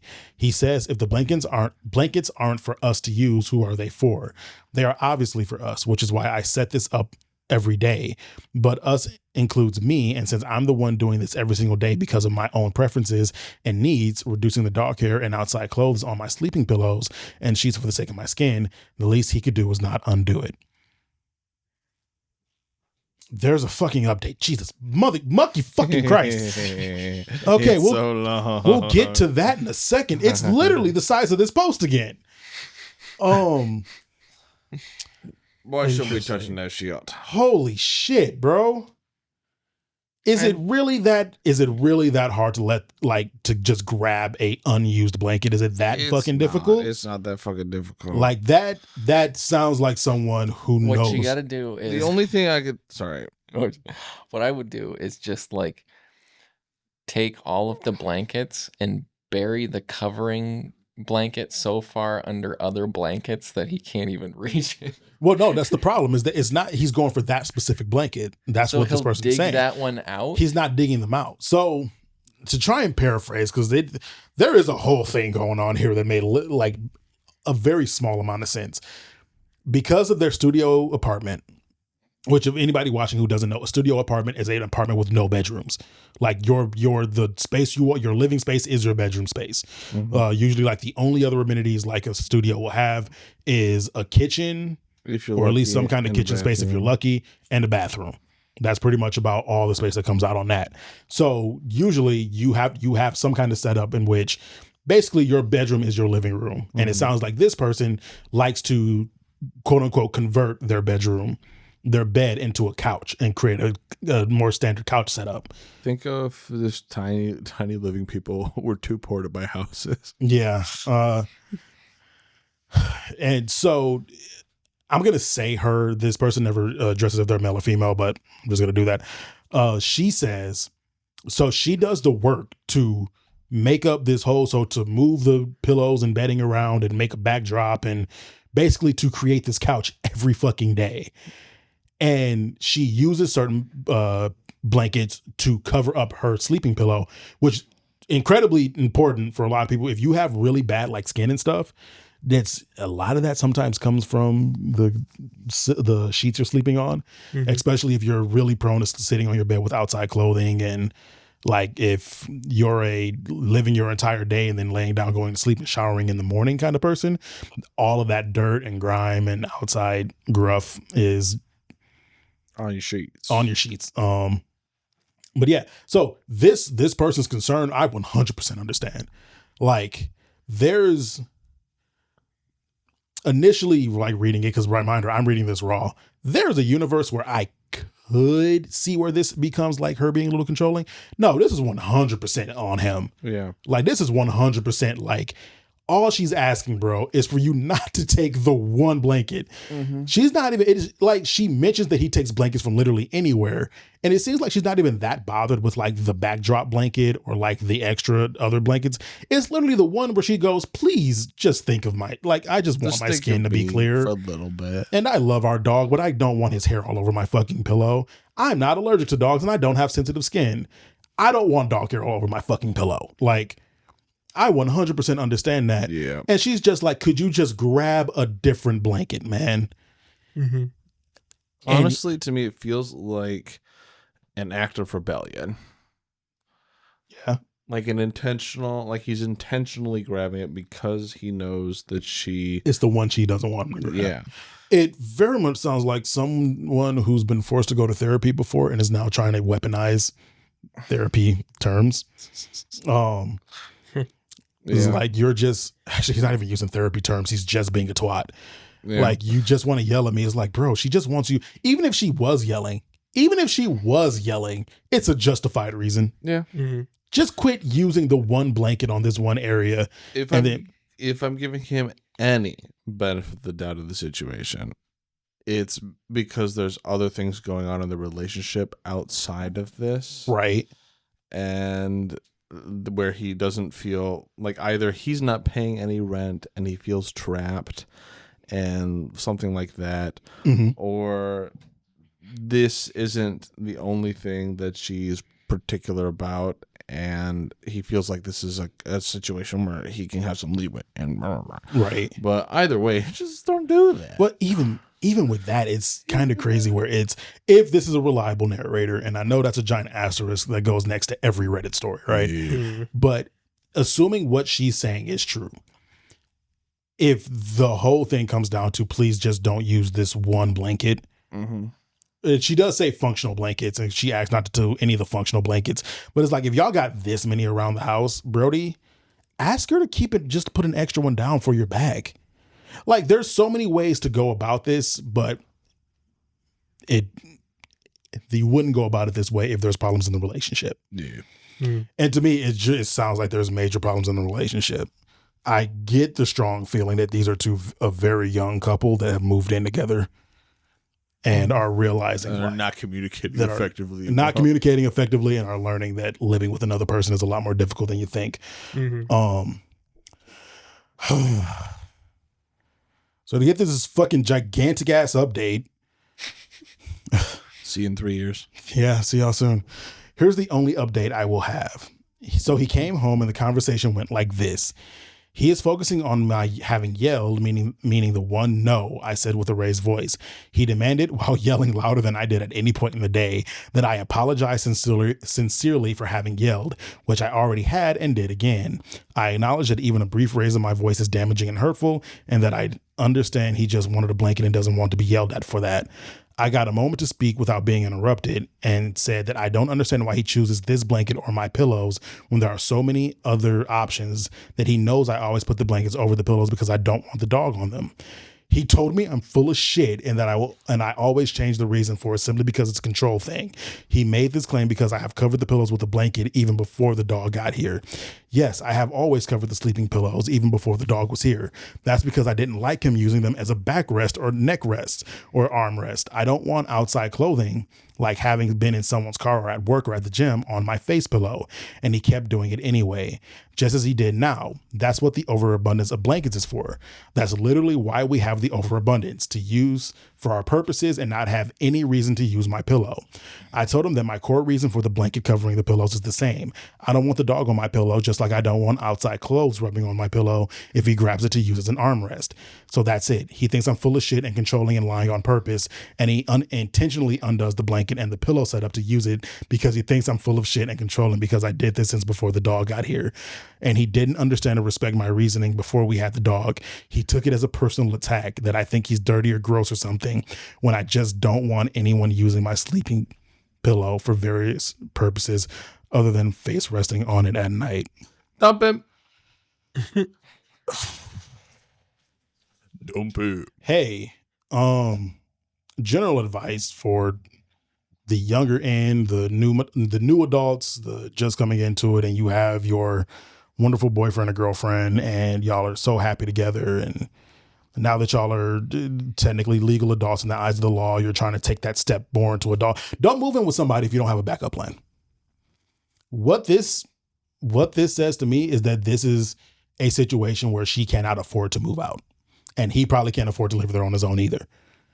And I'm not saying she's sticking in the relationships for that reason solely, or that she feels trapped in the relationship or anything. But it is very much if you can make it on your own, I feel like things would be so much clearer. You don't have somebody tell you that you're full of shit for wanting your skin not to be irritated all the time. Yeah. And she doesn't mention at all whether they break up or not. She doesn't even mention if she not optimistic for the relationship. If you can't respect something that small that your partner's asking for, like, yeah, because you think it's full of shit because the reason changed after you got the dog. Like, motherfucker, you don't understand the core of the reason then. Yeah. someone calls me an abuser and I'm out the fucking door that day. That is some gaslighting bullshit right there. Not all the time. Not all the time, but I think in this situation. But if I am being called an abuser, like, then that's clearly if I'm being called an abuser in a situation I don't think I'm abusing somebody, I'm still leaving. Because clearly me and you are not going to see eye to eye on certain behaviors. Yeah. Right? Either I am unbeknowing, abusive, and need to remove myself so I don't continue harming the person I love, or they are lying and manipulating. I need to remove myself so I don't continue to get harmed.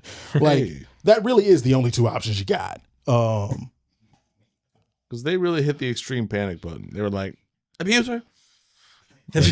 So it said, have you considered removing the boyfriend? When I have voiced, OP responds, when I have voiced that consideration to him in different circumstances, he tells me that I am choosing to flip the table on our relationship because I am committed to abusing this person is manipulating you. Yeah. This person absolutely understands that you are a people pleaser and you can easily be manipulated through emotional warfare. Because I'm committed to abusing or misunderstanding him, or because I value getting to yell at him more than I value our relationship, or that I would rather break up and make him homeless rather than simply treat him like a human being with human decency. Oh, they're 100% manipulating you. Yep. Yo. We've been together for a long time, so I was definitely an immature person when we got together, but for years I have tried to be mindful, change my manipulative, maladaptive behaviors and improve. What does that mean? I don't know, and I fucking hate them now. Just don't use words I don't understand. And improve myself and for the relationship. So when he tells me that I'm committed to treating him like shit, despite me thinking I'm doing my best, it fucks with me. And today that came in the form of, you care more about yelling at me than you do about my comfort. Like, this dude is. It's Darvo. I don't know what Darvo is. Please give us a DARVO. DARVO, and Darvo was his asshole. Oh, interesting. You good over there? Is it hitting hard? Deny, attack, reverse victim, and offender. What are you talking about? I didn't do that. And even if I did, you know I rarely do that type of thing, and honestly, it's harmless. Why are you getting worked up about this? You're always on my case about something. It's like it's a pattern of abuse, manipulation language. Yeah. Which it literally, I think, is just a pretty textbook case right in front of us right now. Oh my God, I'm going to keep reading this fucking text chain. So that was from someone saying, please look up Darvo. This asshole is emotionally abusing you and convincing you it's your own fault. OP responds, I mentioned it in another comment, but I'm familiar with the concept, and he tells me I'm a narcissist who thinks it's painful to treat him right. So they respond back. He tells me I'm a narcissist who thinks it's painful to treat him right. There it is. That's a super specific choice of words. He just told you exactly what his resistance is here. It feels painful to him to do what you want here. Like complying feels like a loss of power or control. You not getting what you want is the most important thing for him. OP, let me tell you a little story about some beer cans. It was my quote unquote bed sofa in your story years ago. I've told the story often enough that I actually keep it in my notes app. Here's a clip about the beer cans. Then it was his beer cans. I really like a clean kitchen when I go to bed. So when I walk into it in the morning to have my coffee, it's a pleasant experience.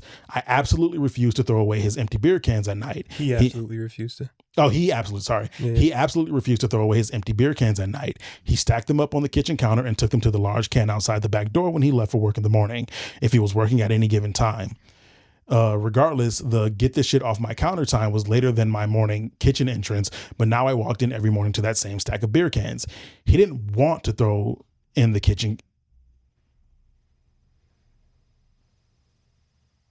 Okay, he didn't want to throw them in the kitchen can because something about my swinging trash can lid was not to his liking. So I removed it. Didn't help. He still stacked them. It was a constant source of tension. Would you take those out tonight, please? Oh, I forgot. Next morning. Hey, I'm going to grab these. I'm taking the kitchen garbage out. I said I'd fucking do it. Leave it. Because my offer to do it was clearly a personal attack. Oh, I forgot. Next morning. No matter what I did, I was walking into a kitchen with his intrusive trash on the counter. One night after I got, I'll get them in a minute for the 1009th time, I didn't say anything anything else, didn't even huff or sigh, just picked them up, walked outside and threw them in the can. He went ballistic. He went out and dug them back out of the garbage, brought them back in and slammed them on the counter screaming, I said I'd get it. What's your fucking problem anyway? And that's when I saw what was happening. The blind rage he was in was because I wasn't letting him continue to make my mornings unpleasant. It wasn't laziness at all. It was on purpose. Jesus Christ. Like. Interesting. This dude is back to OP. This dude is legitimately just abusing you. Just for whatever fucking reason, probably narcissism. Mm-hmm. And it sounds like he's living in the He's place. dependent on her. Yeah. He's fucking dependent on this person. He's a fucking loser for sure. He's an absolute deadbeat, and this is how he manipulates. And so what? You're gonna break up with me, and then I'm gonna be homeless? Yeah, bitch, get the fuck out of my house. Even if he is contributing rent, he's like, he'll be fucked. Clearly, and that's why I said this sounds like a young couple that their living situation is predicated on the idea that both of them pitch in at best. Mm-hmm. At worst, she's the sole provider for this place. Mm-hmm. And he's there because he's convinced her that he needs to be there. Yeah. Do you want me to be homeless? Do you want me to be? I don't think you do. And it definitely comes from whatever fucked up past this person has, that because they said they've been together a long time. So this might not even be a young couple. This might be like a mid to late 20s couple who fucking knows. 17, 29. Like that is. Have you not heard that song? I don't think so. Oh, interesting. It's a song about a musician who was dating a 29-year-old when they were 17, turning 29, and then reflecting back on how fucked up that was. It's really good, actually. Oh, this might be interesting. That first comment that was there, I think she talked about counseling or something, and then. Oh, did it? I think so. Yeah. So I'll try to find it in a second here.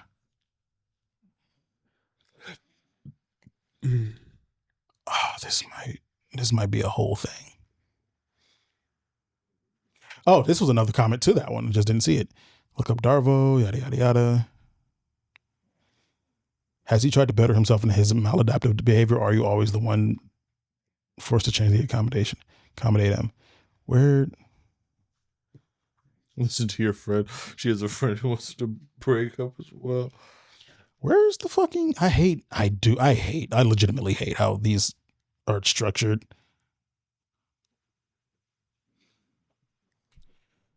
So I don't know. I think this was from that whole story right ahead of the Darvo one. Mm-hmm. So someone says, so removing the boyfriend is out of the question then? It sounds like you either remove him or just deal with it forever, I guess. It's a boyfriend, not a husband. And even if it was, you could still remove him from your life. Sounds more like you're enjoying what he's doing to you if you keep putting up with it just because we've been together for a long time. OP responds, I don't enjoy it. If you've read that accusation personally, but say it again. Said I don't appreciate that accusation towards OP, but right. Yeah. I don't enjoy it. If you've read my other comments, you see that I explain more about how I feel obligated to help him, continue to house him, and why he has made me feel that I owe him things. And because I care about this person and want to help him, I don't want to kick him out.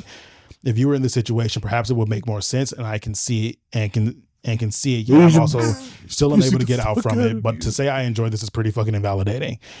What I will say is I feel this frustration from that commenter. There does hit a point where you have now taken this problem to the internet to ask questions. And every time someone's like, this person is abusing you, you have to let them go. You find reasons as to why you can't let them go. Then it's like, it's very interesting that this person's avatar has brown skin because this is a very black response. I'll tell you right now, if I've spent time trying to help a person, I will look at them and go, then clearly you enjoy it, and I don't know what else I can do for you. Mm-hmm. And it's not even about accusing them of actually legitimately enjoying it. It's the part of, you've brought us a problem.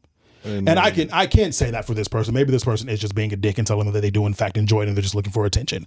But if I were to say something like this, the thought process on that is, you have brought me a problem. The clear solution is that your boyfriend is abusive and you need to remove him from your life. And every time that clear solution comes up, you give a reason as to why you can't do that.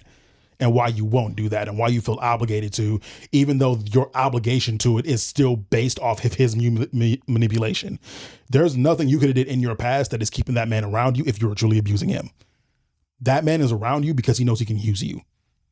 Like, and he's anyone, like, I can't say this, I guess, with 100% certainty, but if he's coming from that kind of abusive background with you, that let's say there was a point in which OP was like majorly abusive and toxic, and he put up with it for all that time until OP started working on themselves.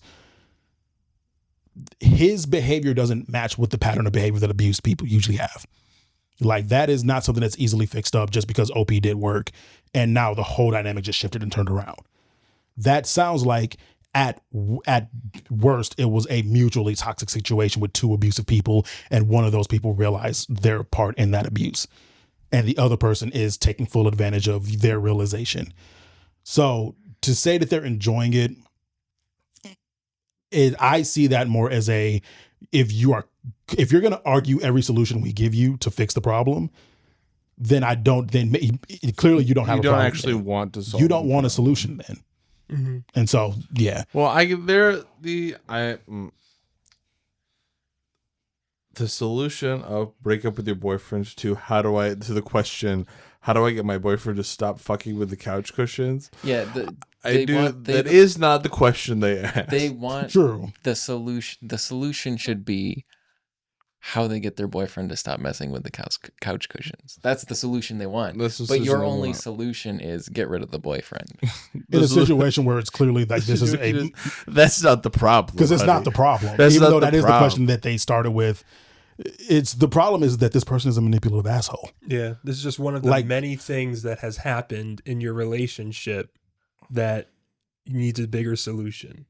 It's like if you ask me, what do I do about this curdled milk and this spoiled milk? And I say, you got to just go buy a new bottle. How do I unspoil this milk? Exactly. Sorry, bro, you don't. You have to go buy a new gallon. And you keep giving me reasons as to... I want to unspoil the milk. This milk has been in my fridge for so long. Well, I put salt in it? PTSD. Even fucking better, you keep asking me, why does your stomach hurt? And why do you keep getting diarrhea in the runs? And I look and go, well, it's probably because the glass of milk you drink every day is from a spoiled gallon of milk. You got to throw the milk out and go get a new gallon. But no, I really like this gallon of milk. You can't get this brand anymore. I'm sorry, but you have to quit drinking that milk. I've had this milk for so long. Then clearly you enjoy that fucking milk, and I'm going to let you keep enjoying the shits and runs. But I don't want to shit anymore. Like I understand there is that technically speaking that wasn't, I guess. So technically the answer is nothing. You can't force nobody to do shit. Sorry. You can't force anyone to do anything. Mm-hmm.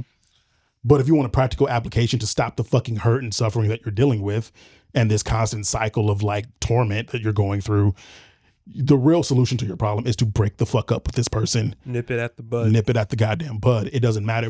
However bad your past is does not justify whatever your present currently is right now. Identify the source and destroy it. I don't give a fuck what your maladaptive behaviors or this person's clearly manipulating you. Right. It's to the point where it feels like you're writing out of a textbook for abuse in these responses. Yeah. Like it's not even funny. Get the fuck out of there. My general advice for anybody, unless your current situation is equally, if not more toxic than whatever you can get into afterwards, don't live with people when that's your only option. I don't know how to say this because there's obviously a lot of like scenarios in which you kind of have to, but if you have the option, make sure you're in a position in which you can take care of yourself without the need of there being a second person there. Because if that shit goes sour or sideways and you're in a scenario where this happened to a friend of mine before you two started at Ferris, literally the year before you two started at Ferris, this girl and her boyfriend, both students there, they had just moved into an apartment together. They were like 6 months into a full year lease, and out of the fucking blue, he just breaks up with her. And like both of them have moved from out of if not out of town, out of state, at least out of town, to Grand Rapids, like to attend school together and live together. Randomly just fucking broke up with her. Started dating a new girl right after. Ooh. And kicked her out of the while they were still living together. And she just kind of had to hold that because it was like, it's too expensive to break lease. I can't just break lease. I still need to attend school and I don't have the money to get my own apartment. So she was like, just had to fucking deal with it. And it fucked her up for a bit. She was pissed. But yeah, it's like, that was a scenario that happened that like certified. I was like, if I can't pay for it, I'm not doing it. If I can't pay for it on my own, then I would much rather live with my parents than live with somebody else. Yeah. And get the crapshoot of whether or not like this is going to work out with that person.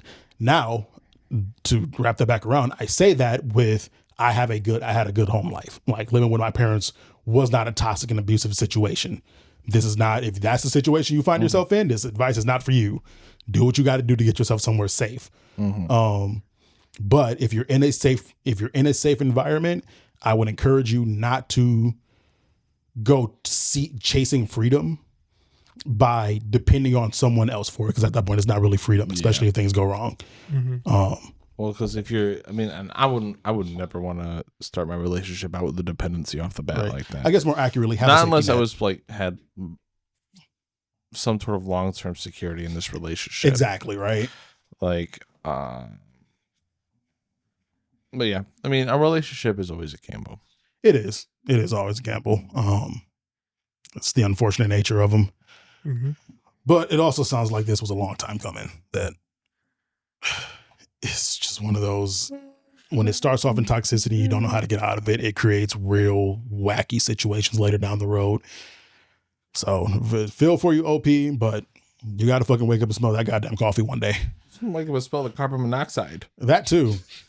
Or wake up and smell all the dogs. I can't smell that. Oh yeah. That's why you have the monitor, which is Reddit in this scenario. All right. Wake up and listen to the alarm going on. Wake up and brush the dog hairs off you. Like, bruh. You got to get out of this situation because you want to be out of this situation. And this, unfortunately, without very intense therapy on his part, that is not going to get much better for you. And you have to recognize that there is no obligation to anyone that's going to be, you cannot have enough obligation to somebody to be abused by them. There's nothing that you can owe anyone. This took, that update sucks so much. Oh, that update's so upsetting. Only because there's just like, it sounds so much like they're just accepting that they're the one in the wrong. Yeah. And that they're just going to walk away and go, well, I guess I'm wrong then. I'm hoping, because a lot of times when it comes to situations like this, you can't, just like we could never change the behavior of the boyfriend. Right. We can never change the behavior of the person who's being abused in this situation. Right. The best you can do is to plant a seed. Yeah. And that's the point of almost all of this. I think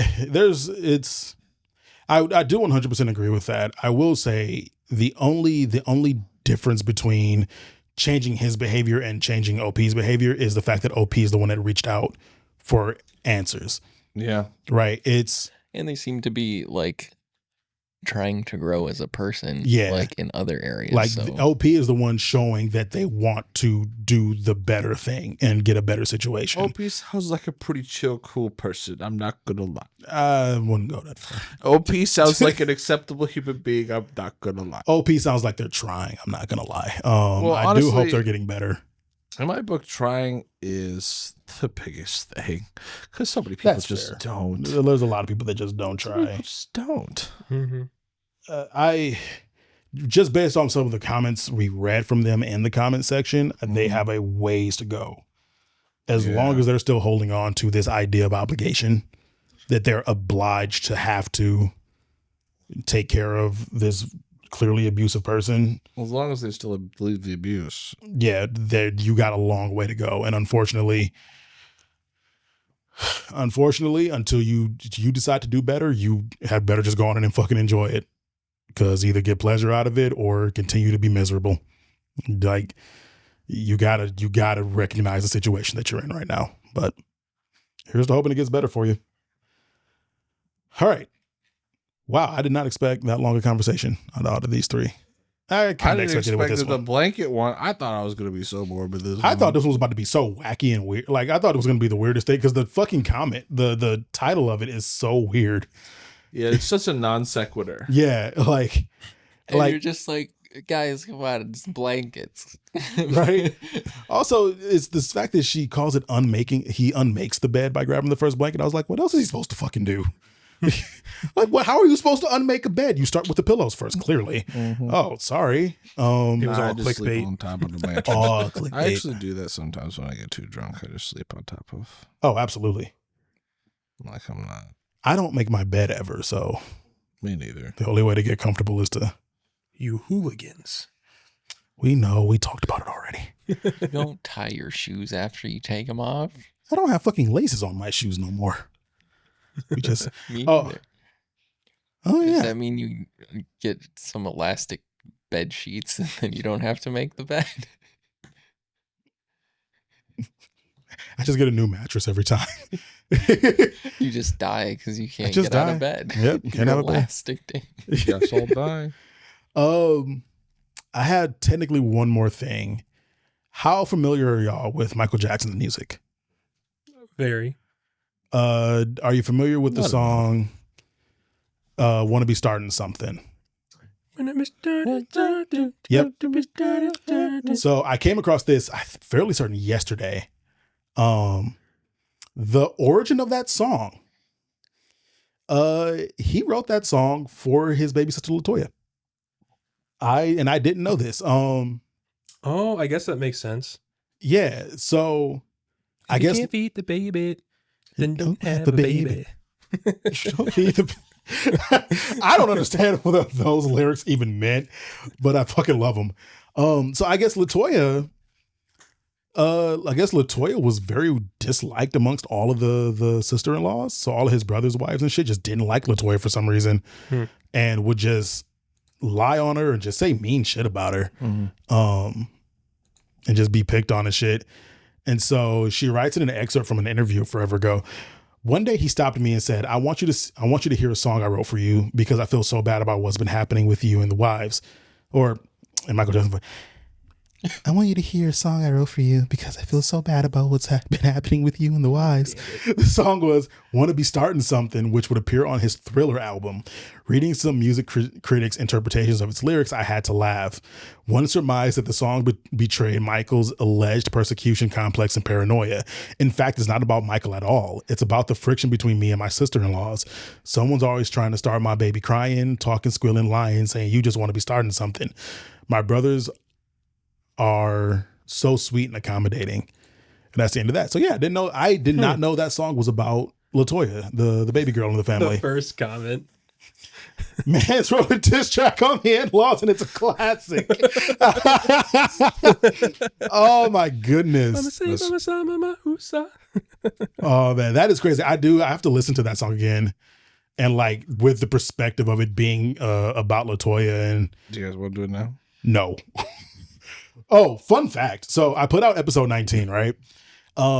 We start off, so just letting y'all know a little behind the scenes. We're recording episode 31 and I just put out episode 19. Ruben's getting systems down. We're getting more in there. But we did the whole like bit about Tub Thumping by the Chumbawambas, and that was when we kind of talked about like nostalgic music and stuff like that, right? Mm-hmm. Apparently, so when I uploaded it, that video got copyright, but it's just a copyright warning of, I guess the Chumbawambas allow that song to be used freely. They're not going to they're not striking the video. It's just like as I was uploading it, I saw in the it's not called validation, but I think it's just called checks or something like that. The step where it's like it checks for any copyright material, any bad use material. Is that like pre-upload? So during the upload, it'll check that. So before it goes live, before I publish it, it'll do a check, which is really nice. And it was like, so yeah, just letting you know this song is copyrighted, but the band allows you to use it with like freely. I was like, hell yeah, Chumbawambas. Chumbawamba. Yeah. So if you look through the video analytic, the video archive, you'll see one of the videos is restricted, technically speaking, but I guess it doesn't really have a negative effect. Interesting. I've already forgotten what Tub Thumping by the Chumbawambas actually is. Well, while you listen to that, I'm gonna go pee and we're gonna take a break. We already did this. He got knocked down and he got up again. And you're never going to get them down. All right, I'll be right back. Did you guys ever see that screenshot going around of songs to listen to while I eat gems at the museum rock collection? Have you guys not seen that? I've not seen that one specifically. I have seen like the super specific playlists. I'm gonna find this real quick. Okay. While you guys start talking about this. Okay. Yeah. Are you going to interrupt us after you find it? Yes. Okay, well then we may as well just wait. I would rather wait. What is it? Song for when I'm eating gemstones in the museum gift shop. Mouthful of precious stones. I put all these rocks in my mouth. I should stop eating stuff. What? Are these real songs? Yes, this is on Spotify. Real songs on Spotify. And 24,000 people have saved this playlist. You know, that's what I love about Spotify. And I think Michaela is just learning this too, because she just got like Is a it just trial those three version songs? by the It's way? just those three Nice. songs. of Spotify where it's like user created playlists. Oh, that's right. She doesn't. Yeah. Like she didn't know, but it's like, yeah, you find weird random ass playlists like that. Did you want to look at it? It's everything I just said. I was gonna say you just read it, Yeah. but like But you didn't laugh. I did. You didn't laugh enough. No, but like it's like all those user created playlists that are like very specific, like the one about like the songs that get white people hype Yeah. or something like that. That Yeah, playlist. I know like, that one. I follow that one too. Yeah, that's Songs fair. that excite the white folk. Yeah. And it's just funny shit like that a lot of people follow and just I don't know. I They think work it's out- really cool. The thing I like about that one is that the titles of them are very specific too. Yeah, and they work. Oh, and also there was this one where it's like Marvin Gaye's Clueless Ass. It's like it's a playlist, and then and every song is like I don't know Marvin Gaye, but like all of his songs have like it's like titled questions. So it's like where are you? Or like, Do you remember that Gaye's time? Clueless ass. if you look it up, you'll find it. Oh, man. It's hilarious. though. Marvin Gaye's Clueless Ass is such a great fucking title. But it man. it like goes along with that like each song title. Oh, that's fucking fantastic. Oh shit, bro. Holy shit. Oh man. Again, I don't know Marvin Gaye, but I thought that was hilarious. that's as really even fucking as somebody funny. who doesn't know Marvin Gaye, just seeing a list of songs. All of them are just questions. Nigga, do you know nothing? Like, what's going on? Oh, fuck. Oh, my God. That one got me good. Holy shit. Oh, man. Okay. While I recover from that. Wait, did Fluff find the thing? He did. He That's did, what we were yeah, talking yeah. about. That's right. I am a small goldfish, I swear.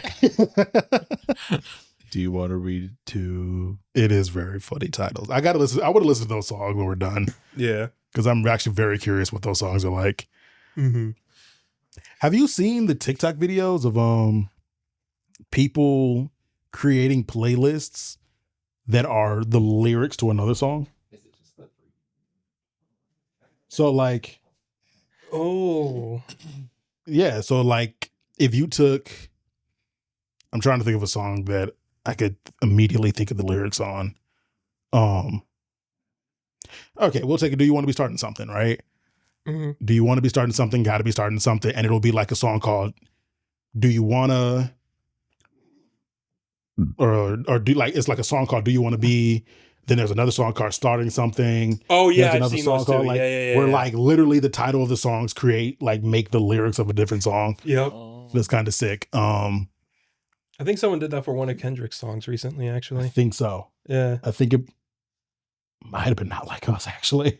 Yes, it Probably. has been. Oh, Jesus. Speaking of the fucking AI, the AI covers of Not Like Us.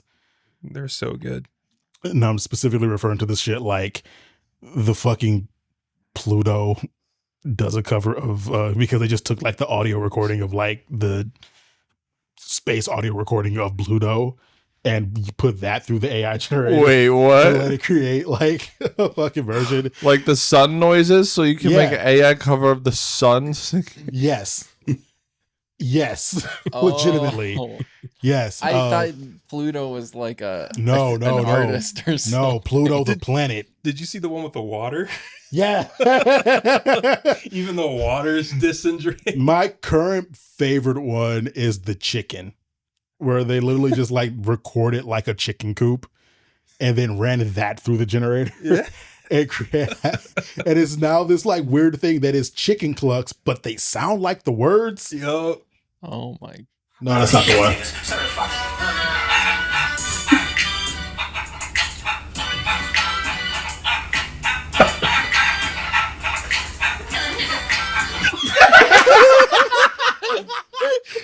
What? Is that Taylor Swift? It's Taylor It is Taylor Swift. There's There's a little fucking It's just the word said by Taylor Swift. Yeah, because it's like actual chicken clucks. I still cannot get over the chicken clucks up until a The word nigga. Switch to Taylor Swift for that one moment. It goes back to they needed to make sure you understood that the word was being said. Oh my fucking Christ. Oh I don't know why Taylor Swift like singing that song has been one of the funniest things about it. Stupid and funny. That's just hilarious. All right, why is someone quitting D&D? D&D. So DoorDash. Yeah, this is a DoorDash subreddit. Why are they quitting drunk driving? So this has been, I've seen many posts on people who are like quitting DoorDash or people who are like, yeah, it's not profitable. It's not this, it's not that. I can't do this. I can't do that. Time is a problem, which is, everybody's, to each their own. Right. Everybody will have different problems with it. But, there have been a lot of people who, when I've talked about me door dashing, they're like, oh, I see a lot of things about people like quitting it and it's not good and it's, you don't make money. It's not profitable. Why are you doing? I don't know. So I'm like, okay, well, I'm getting asked a lot of stuff by people in my life. And I keep seeing posts like this that just, perpetuate, everything that people are saying, but not a lot of them are dashers. This one obviously is. But a lot of people just don't know. And I think even though I've only been doing it for 7-8 months or something like that, Bodish. There's still something to it, right? Like basically this person says between DoorDash, Instacart, Amazon Flex, DoorDash is one of the least profitable and most troublesome gigs I've encountered. I've been doing this as a side thing for a while now. Used to be able to just make decent money on projected busy nights after my part-time job. Now the tips are barely worth the effort, and that's if a shift is even available. I totaled my car after a DoorDash shift. To be clear, I was off duty, and that's it. Almost died trying to get a few bucks.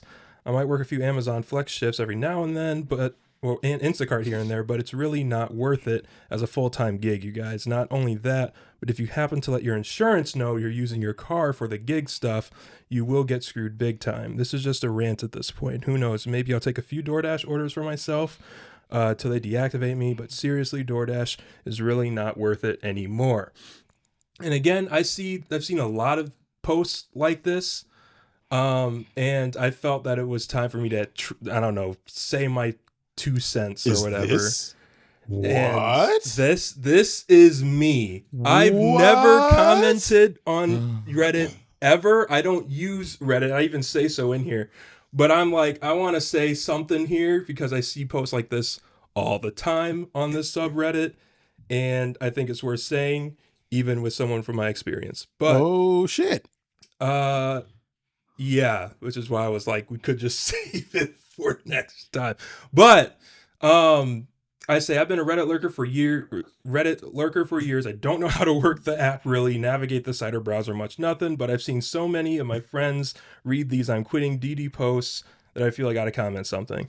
DoorDash is a side gig of mine too, and I've only been doing it for 7 months already. That's a lot less commitment and time than a lot of other dashers. But I think there are many important factors to consider when weighing whether or not DDing is for you.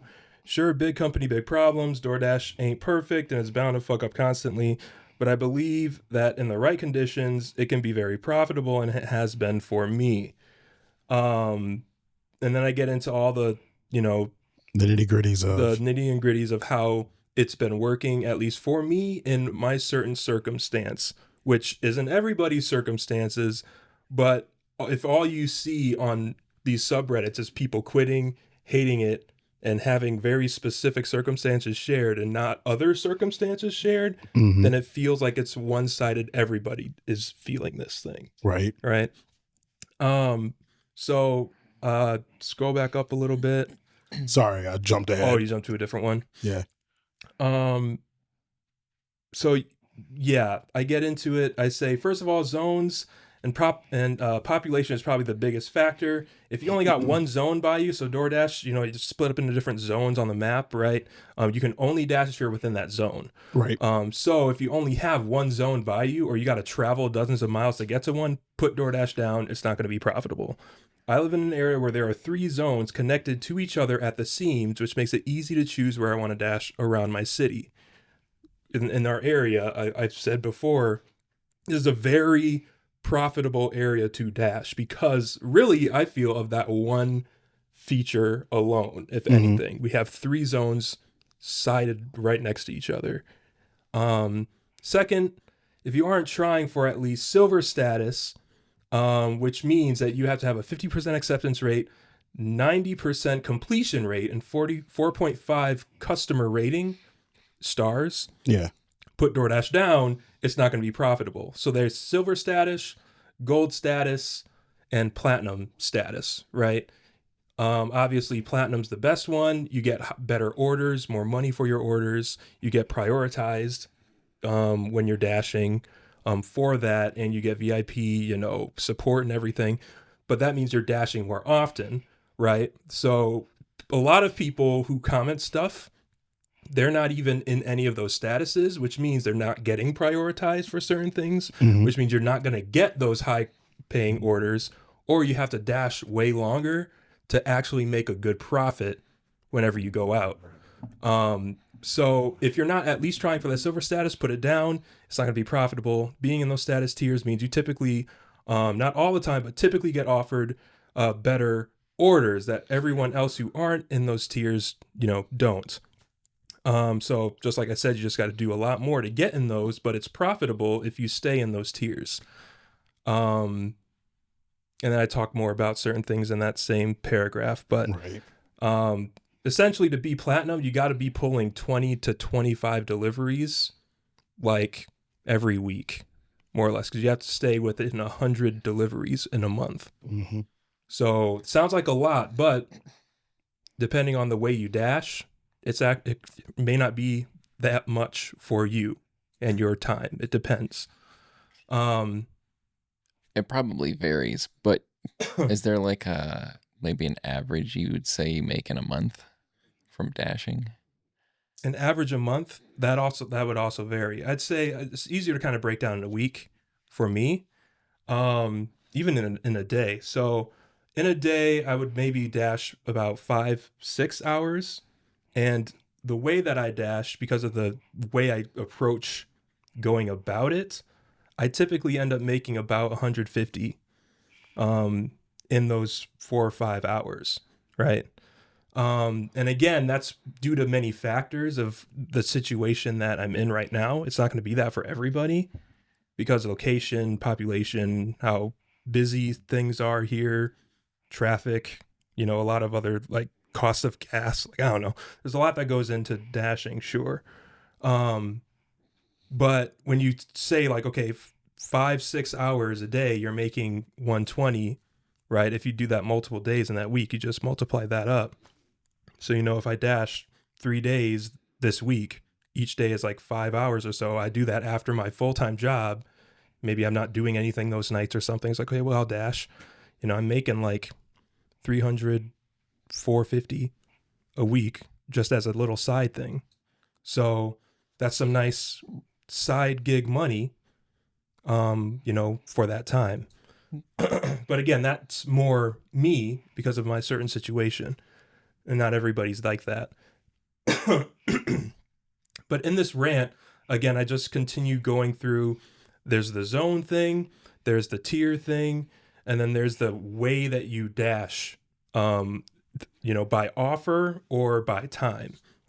And a lot of people bash by time because in their area, it may not be profitable. But in this area, it's $18.75, which is more than some other jobs that, are being offered regularly in our area here. But in other places I've seen, they're offering like $14.50, $13.25 or something. So it's like, okay, in those situations, maybe it isn't profitable for you, right? But I just think that there's a lot that isn't talked about when posts like this get put up, where people are looking at it, reading it, and it's like, oh yeah, DoorDash is crap, throw it away. It's not profitable. Don't even try. And later in this rant, I get into, like, oh, I mean, I haven't done the research on Uber Eats or, what was this other guy talking about? Like Amazon Flex or something, like, Instacart. Like, I haven't looked up how much they pay their dashers or their employees or whatever. But, maybe it is more. Regardless, I'm enjoying, the stuff that I'm doing right now for DoorDash, and it works for me. And I understand if it doesn't work for you, obviously all these factors that play in, you want to make sure you're measuring all of them, against your situation to make sure and see if it will be profitable for you and if it's worth it. But it's a lot more than just, like tips and whatnot. Because if you do DoorDash right, if you know how to play the game, because there are some gimmicks to it. If you know how to do it, you can make some good money, and the tips and the money flow. But also, again, it's situational, so not everybody's going to be able to do that, and that's just how it is. Sure, you could say DoorDash rigged it that way. Sure, you can say they're not accommodating to certain people in certain locations, but that's how it is. And if that's the case, then you just got to understand that for you or that certain person who's in that certain situation, sure, DoorDashing isn't going to be for you. But yeah, there's just a lot to factor in there. So yeah, that's what I want to say. It's on there. I'd say a lot. I get more into like mechanics and stuff of how everything works in DoorDash, but I don't want to take up time going through all of that right now. But yeah, I like DoorDash. I like driving. I like to blast my music, roll down the windows, and deliver some food to people and watch their happy reactions when they get their food. So it's a good time for me. It's a time to chill out. So, fair. And you get money, especially on good nights. I went and found the post and I was reading through other comments. Oh yeah, I don't think anybody commented on mine or anything, but yeah, but I was reading through like the rest of what people are saying. Man, there's a real personality type to some of the like 50% of the comments on there. Yeah, there was like half the comments were like, "Good on you, quit. I quit years ago, and I've never felt better." And there was another half of like, "Who fucking cares?" Like, Jesus Christ. Right. It's like, well, you do for commenting. Here we are. Right. And I've talked to a couple dashers who have, passed on my dashes, and they've been dashing or doing delivery services for years. And they're like, oh yeah, back in, when COVID was happening, there were promotions and you were getting tips up the wazoo, and it was great to be, delivering and dashing and stuff. But now it sucks. Yeah, and I'm like, called market saturation. Right. And I'm also like, well, I get that. If that makes sense. Well, people aren't ordering as much like fast food as they used to either. Right. Like, just because they can't afford it. Yeah. Well, can't afford it, right? Ordering out more when they were inside it, couldn't go anywhere. What? Don't forget a $600 and $1,200 stimulus package. Yeah. That too. Who would have thought? Yeah. But I'm like, even if you are earning less money than you were then, you gotta admit, it makes sense. Why? And it doesn't mean that DoorDash is crap. That's just this. It means that the world changed. Yeah. I would say I have weird feelings about your comment, only because it starts with like, what is essentially you evangelizing? DoorDash. But the overlying point you're making, I do agree with. Like, you got to understand that almost everything any job you work, especially gig work, is going to require you either have to put the time in and fucking learn the system, or it's not going to work out great for you. Yeah. I think this would have did better as its own post. Like, you actually probably should have, I know you don't use Reddit, but this would actually be, because I think in this scenario, posting it to this person's like, I'm quitting rant, it's going to not reach anybody, and it's just kind of going to get lost in the shuffle. That's fair. Or I actually think you probably want people who are new to the game or wondering if they should get in or not to see this information. I do think you should make this your own post. Yeah, you're telling someone who has already like decided that this isn't for them, essentially that this isn't for them in a very long-winded post. But like I said, your overlying point is still there. Like it works. Gig work is difficult, and you have to know how to fucking do it. When I did Shipped pre-pandemic, luckily, or unluckily, one of the two. Actually, I did Shipped going into the pandemic. So I stopped doing Shipped at about the same time, a little after the toilet paper shortage hit. And that was what got me to stop doing Shipped. That and the fact that I got a job, a more stable job. I would have hated to have been a delivery person at that point, because I did like one order that was supposed to be like $500. The problem was that almost every item they had on there was one of the hot ticket items. So by the time I actually finished their shop, paid maybe $120 for that original $500, because literally there just wasn't anything to pick up. No toilet paper, no paper towels, no other like bathroom and kitchen amenities. A lot of like cases of water. It was like, water's been sold out for like days, bro. Just all the fucking hunkering down and bunkering, and everyone's a creator of the world, even though everyone thought it was a hoax, but everybody was also like really gearing up for this. It was weird. And it was like, that was like a good point where I was like, you know what? I think we're done with this. I think I only got like 2 weeks before I started my new job. I think I'll be fine without this extra shit. But I can imagine it was better once like the real like swing of lockdowns and stuff happened, and people were now trying to hawk off their bags of gasoline. And I remember when that happened, where people were hoarding gasoline in like fucking plastic bags and shit, and just like open containers in their car. Yeah. And also people didn't know that gasoline does in fact go bad. You can't, like, gasoline is not indefinite. Yeah, nope. Depending on what kind of bag you put it in, it might eat through that plastic. And a lot of fuck. I mean, as in, like, people are taking their Walmart and Meijer plastic bags. Those aren't even durable enough. No. Many of them pre-cum with a hole in the bottom, just ready to tear open. Pre-cum? Pre-cum. In a hole. Got a pre, dude. Got a fucking pre. But yeah, no, that was stupidity that happened. Like, all of that fucking was stupid. But it's like, yeah, even like when I was doing Shipped, you had to know how to work it. You had to know what like, Shipped or any gig could be so unprofitable if you don't take the time to learn how to make it profitable. And that makes me sound like a fucking one of them dude bro podcasters of like fucking grindset mindset type bullshit, but it is true in this case of like, you have to understand how to make it profitable for you, or of course it's going to be a miserable existence. Like, like I said, I don't know with DoorDash, but I know with Shipped, you can't just accept any order. You have to look through the list of orders and find, if you do it smart, you can do like 3 to 4 orders in one go and make like a pretty decent amount in just that like one go.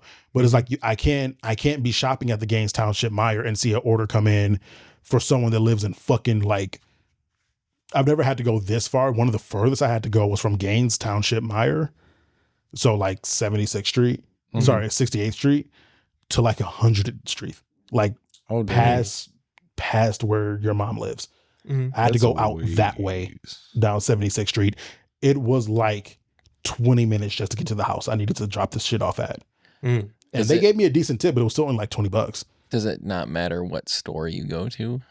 It does. Well, it does and it doesn't. So they tell you a specific store you're supposed to go to, but And when I say specific, this was back when it was like just Myers and a few other like small, like other, like Myers, Walmart, and Target were like the only places.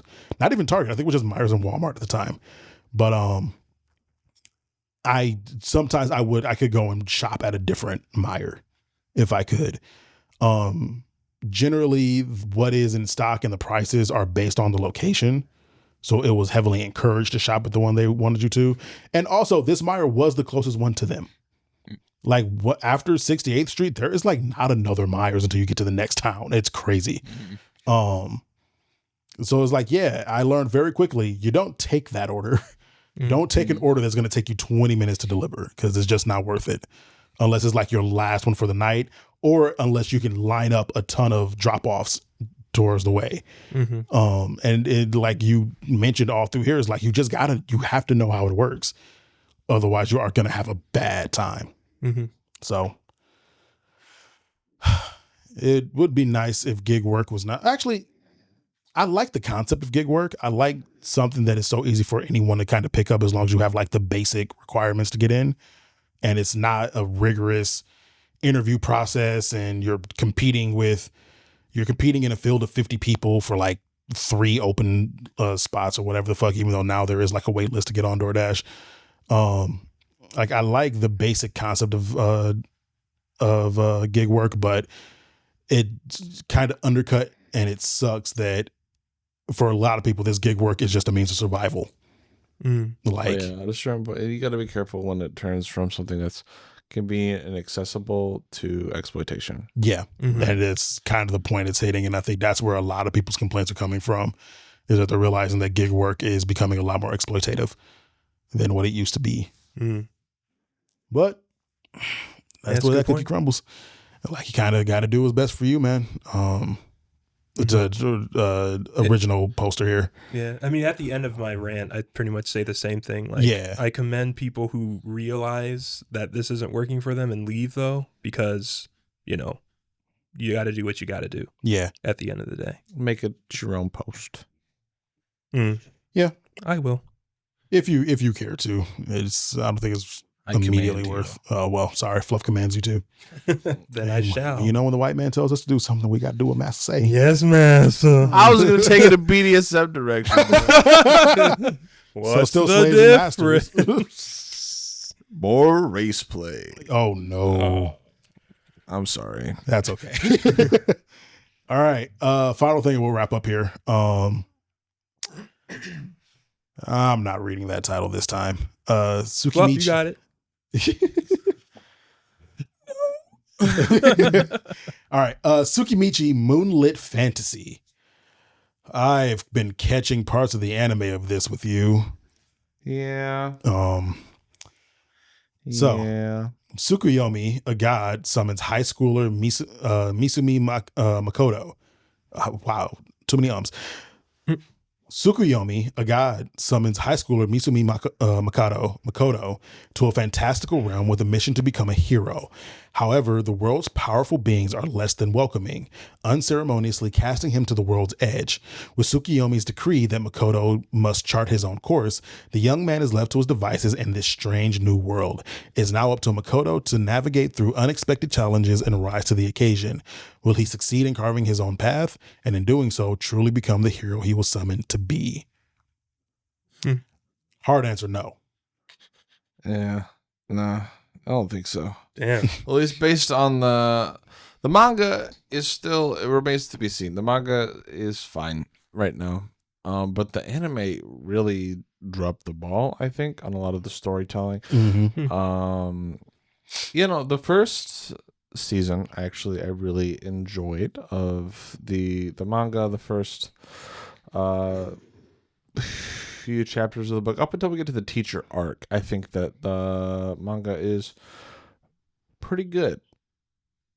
I say that with an asterisk. It's an isekai. Everybody turns into a waifu. It's got a lot of tropes. Yeah. But it also has some characters where that like examine some isekai tropes and set up these like foils. But the more I stuck with the anime, the more it started to feel like a self-insert isekai individual being put into an isekai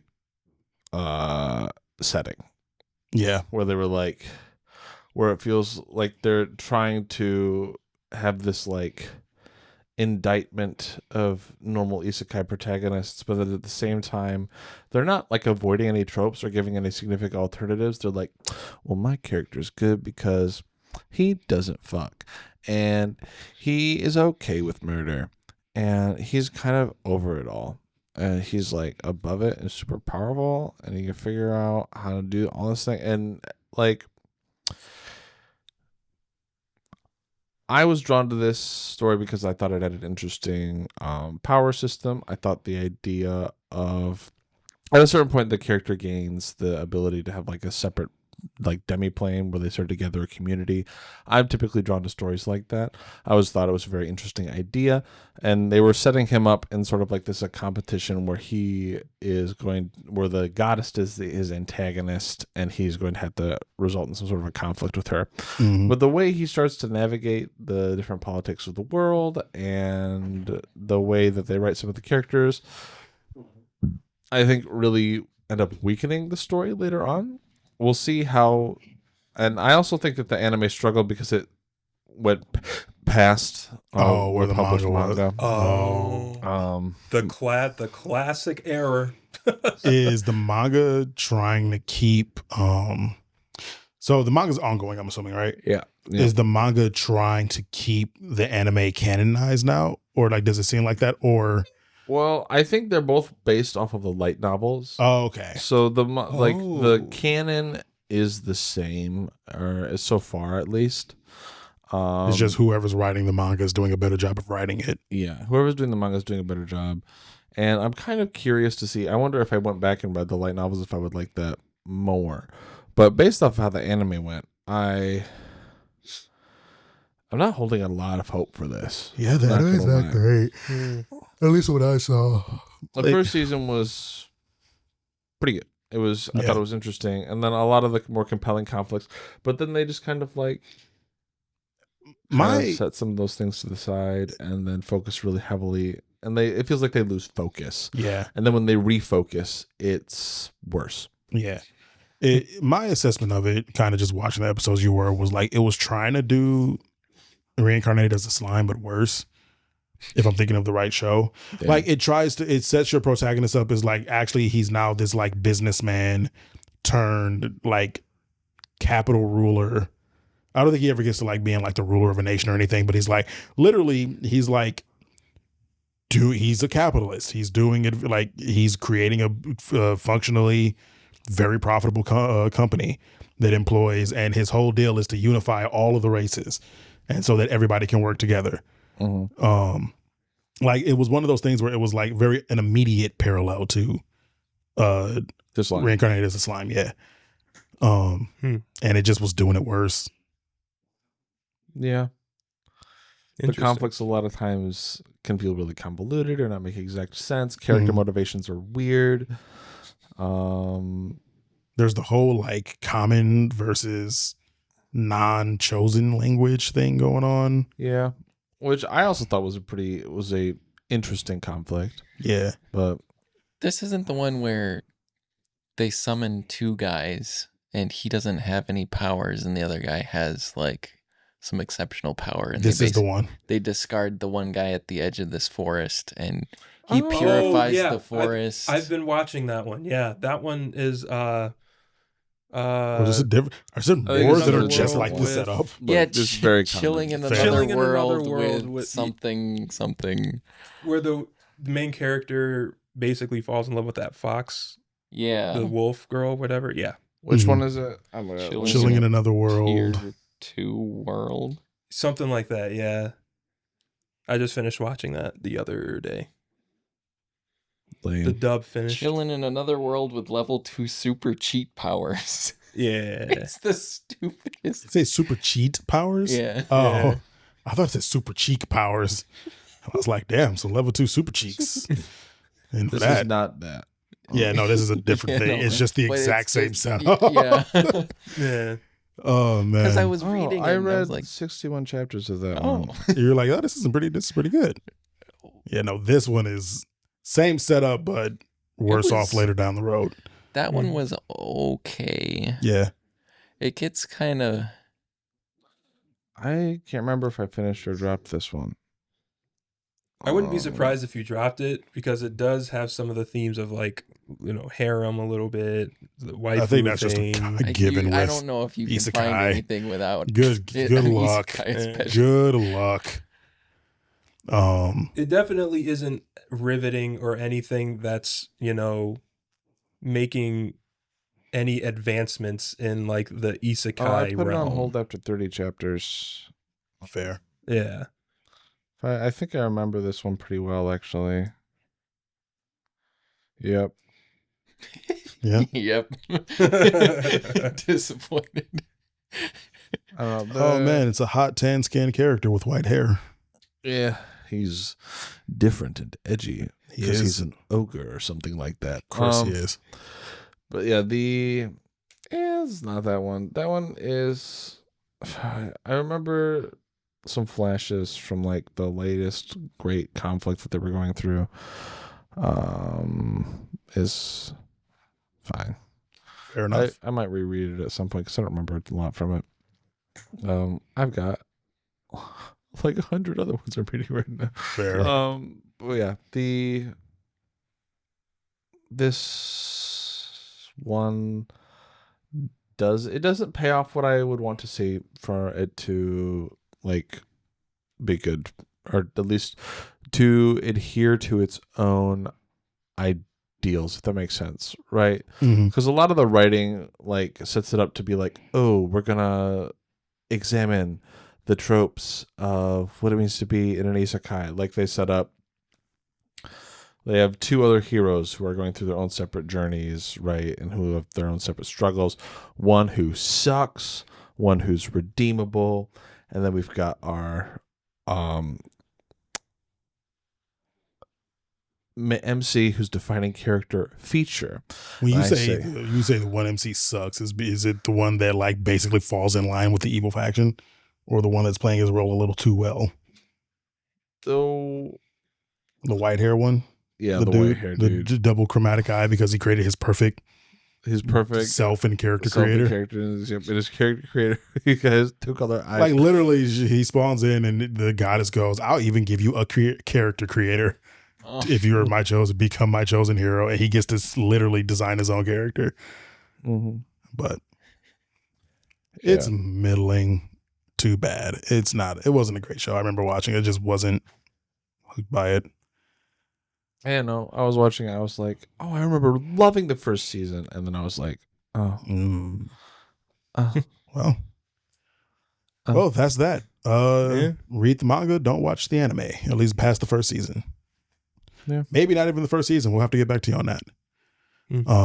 But speaking of catching up on Demon Slayer, and holy shit. Yeah. I'm going to have stuff to talk about with that next week. All right. Well, if y'all had not noticed, we did record a little earlier tonight than usual. Kingz After Dark will only be Kingz After Dark in title and possibly like last quarter recording, because as it turns out, trying to record that late when you're old sucks. Also, when you're trying to maintain some level of a healthy lifestyle, getting a proper night of sleep and being able to be up at a decent time is kind of important. So I have to work a real job. You do have to work a real job. So hopefully that just means less weirdly tired podcasters. Yeah, less yawning from us. Right. Droning off. When it's clearly fucking like 1 and 2 in the morning. Yeah. We didn't get started till midnight. But yeah, so slightly different time. Get used to seeing the daylight behind us for a little bit. We'll still finish after tonight. Oh, it'll still be after dark by the time we're done, and so we're still thematically somewhat correct. So we're kings around the dark time. I'll still finish in the dark. Have a good night, everybody. Peace. Stay gay. Bye.